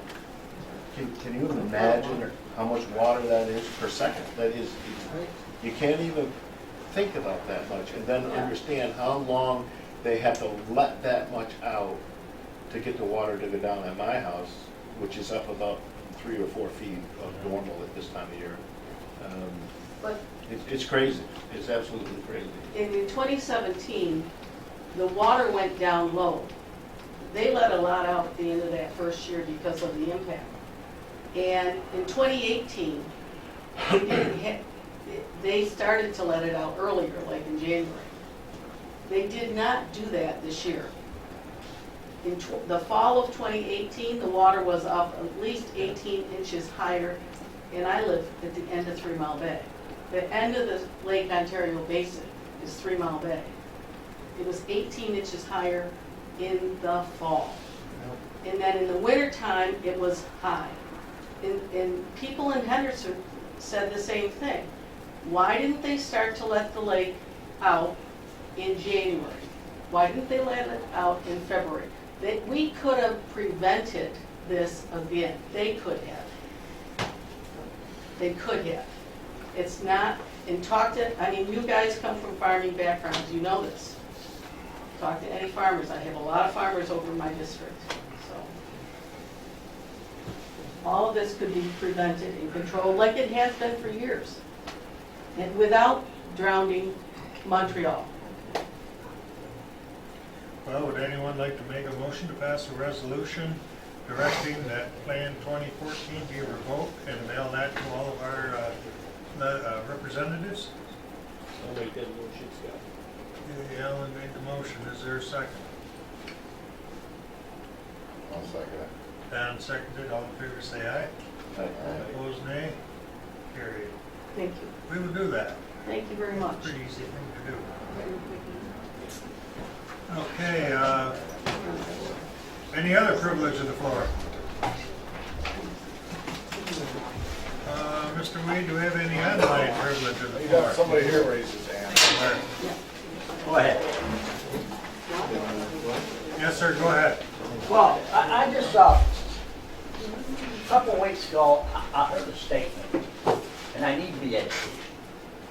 The statement was, after flooding of 2017, the state forwarded to all the towns and villages that buffer against Lake Ontario, an offer about reassessing property. Did this town receive that letter from the state? And educate me on what it said. Because I heard what it said, but I don't know if it's fact or fiction. Okay. Did you get anything, Marcia? No. You didn't receive a letter from the state? Doesn't ring a bell to me. Okay, because who I heard this from, and I'll tell you who I heard it from. I heard it from a representative, Senator Patty Ritchie, State Senator Patty Ritchie.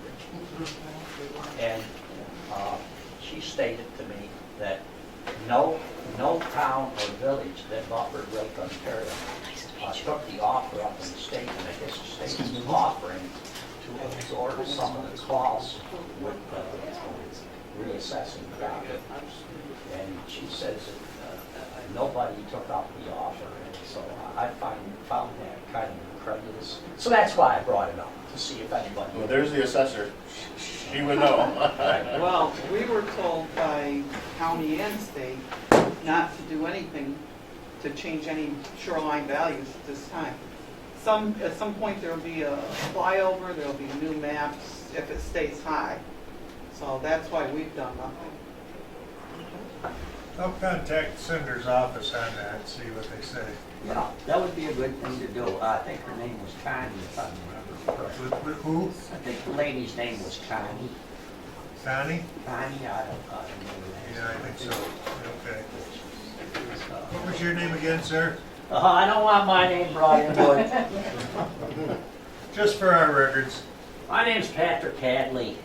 All right, we'll let them know your name. Thanks a lot.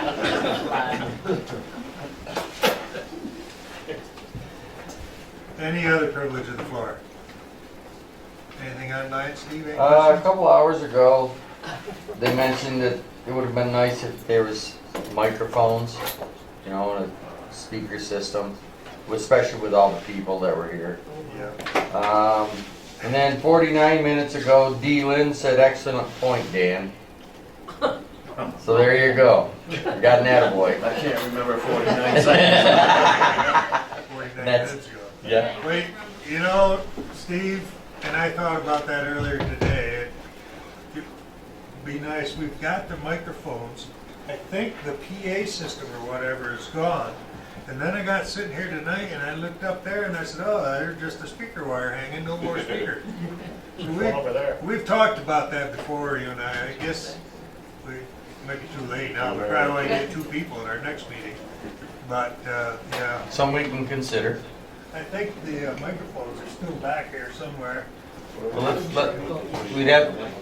we'll see what you have, and we'll see what we can use what we have. You'll just have to establish a protocol to the meetings then, because once you put mics in, you have to use them, or you can't hear anybody. You know what I mean? You can't just have crosstalk in the audience and things like that. Right. You're gonna have to stand up to a microphone and address Right. things that Like way. Robin and Pat were just doing. It'll certainly improve it all, but that's how you gotta do it.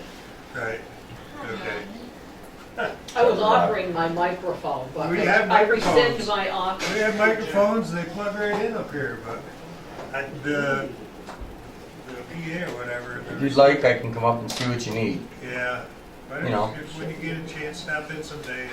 Did you try some radio mics here a year or 2 ago? Well, I've got some, yeah. Didn't they work out that good? Yeah, they did, but you gotta use them. Yeah, you know, mics work great. Like I told them up in Watertown, it's not the arrows, it's the Indians. So you gotta use them if you're gonna have them, so. You get a day where you want to come down and take a look around. Yeah, I was gonna come up on July 5th, but I guess you're gonna be closed. I got a key, I'll get you in. I'll be working.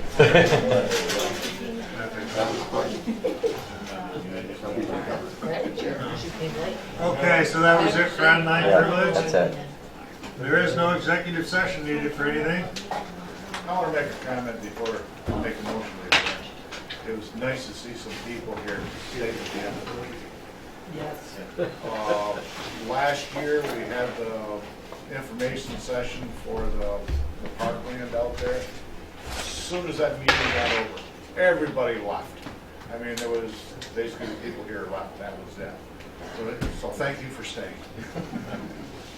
You know, Come again. Now you know what went on tonight. Serve coffee. And I made the motion, we adjourn. Second. All right. Motion, second. Good night all, thank you. What was great seeing you, Rick?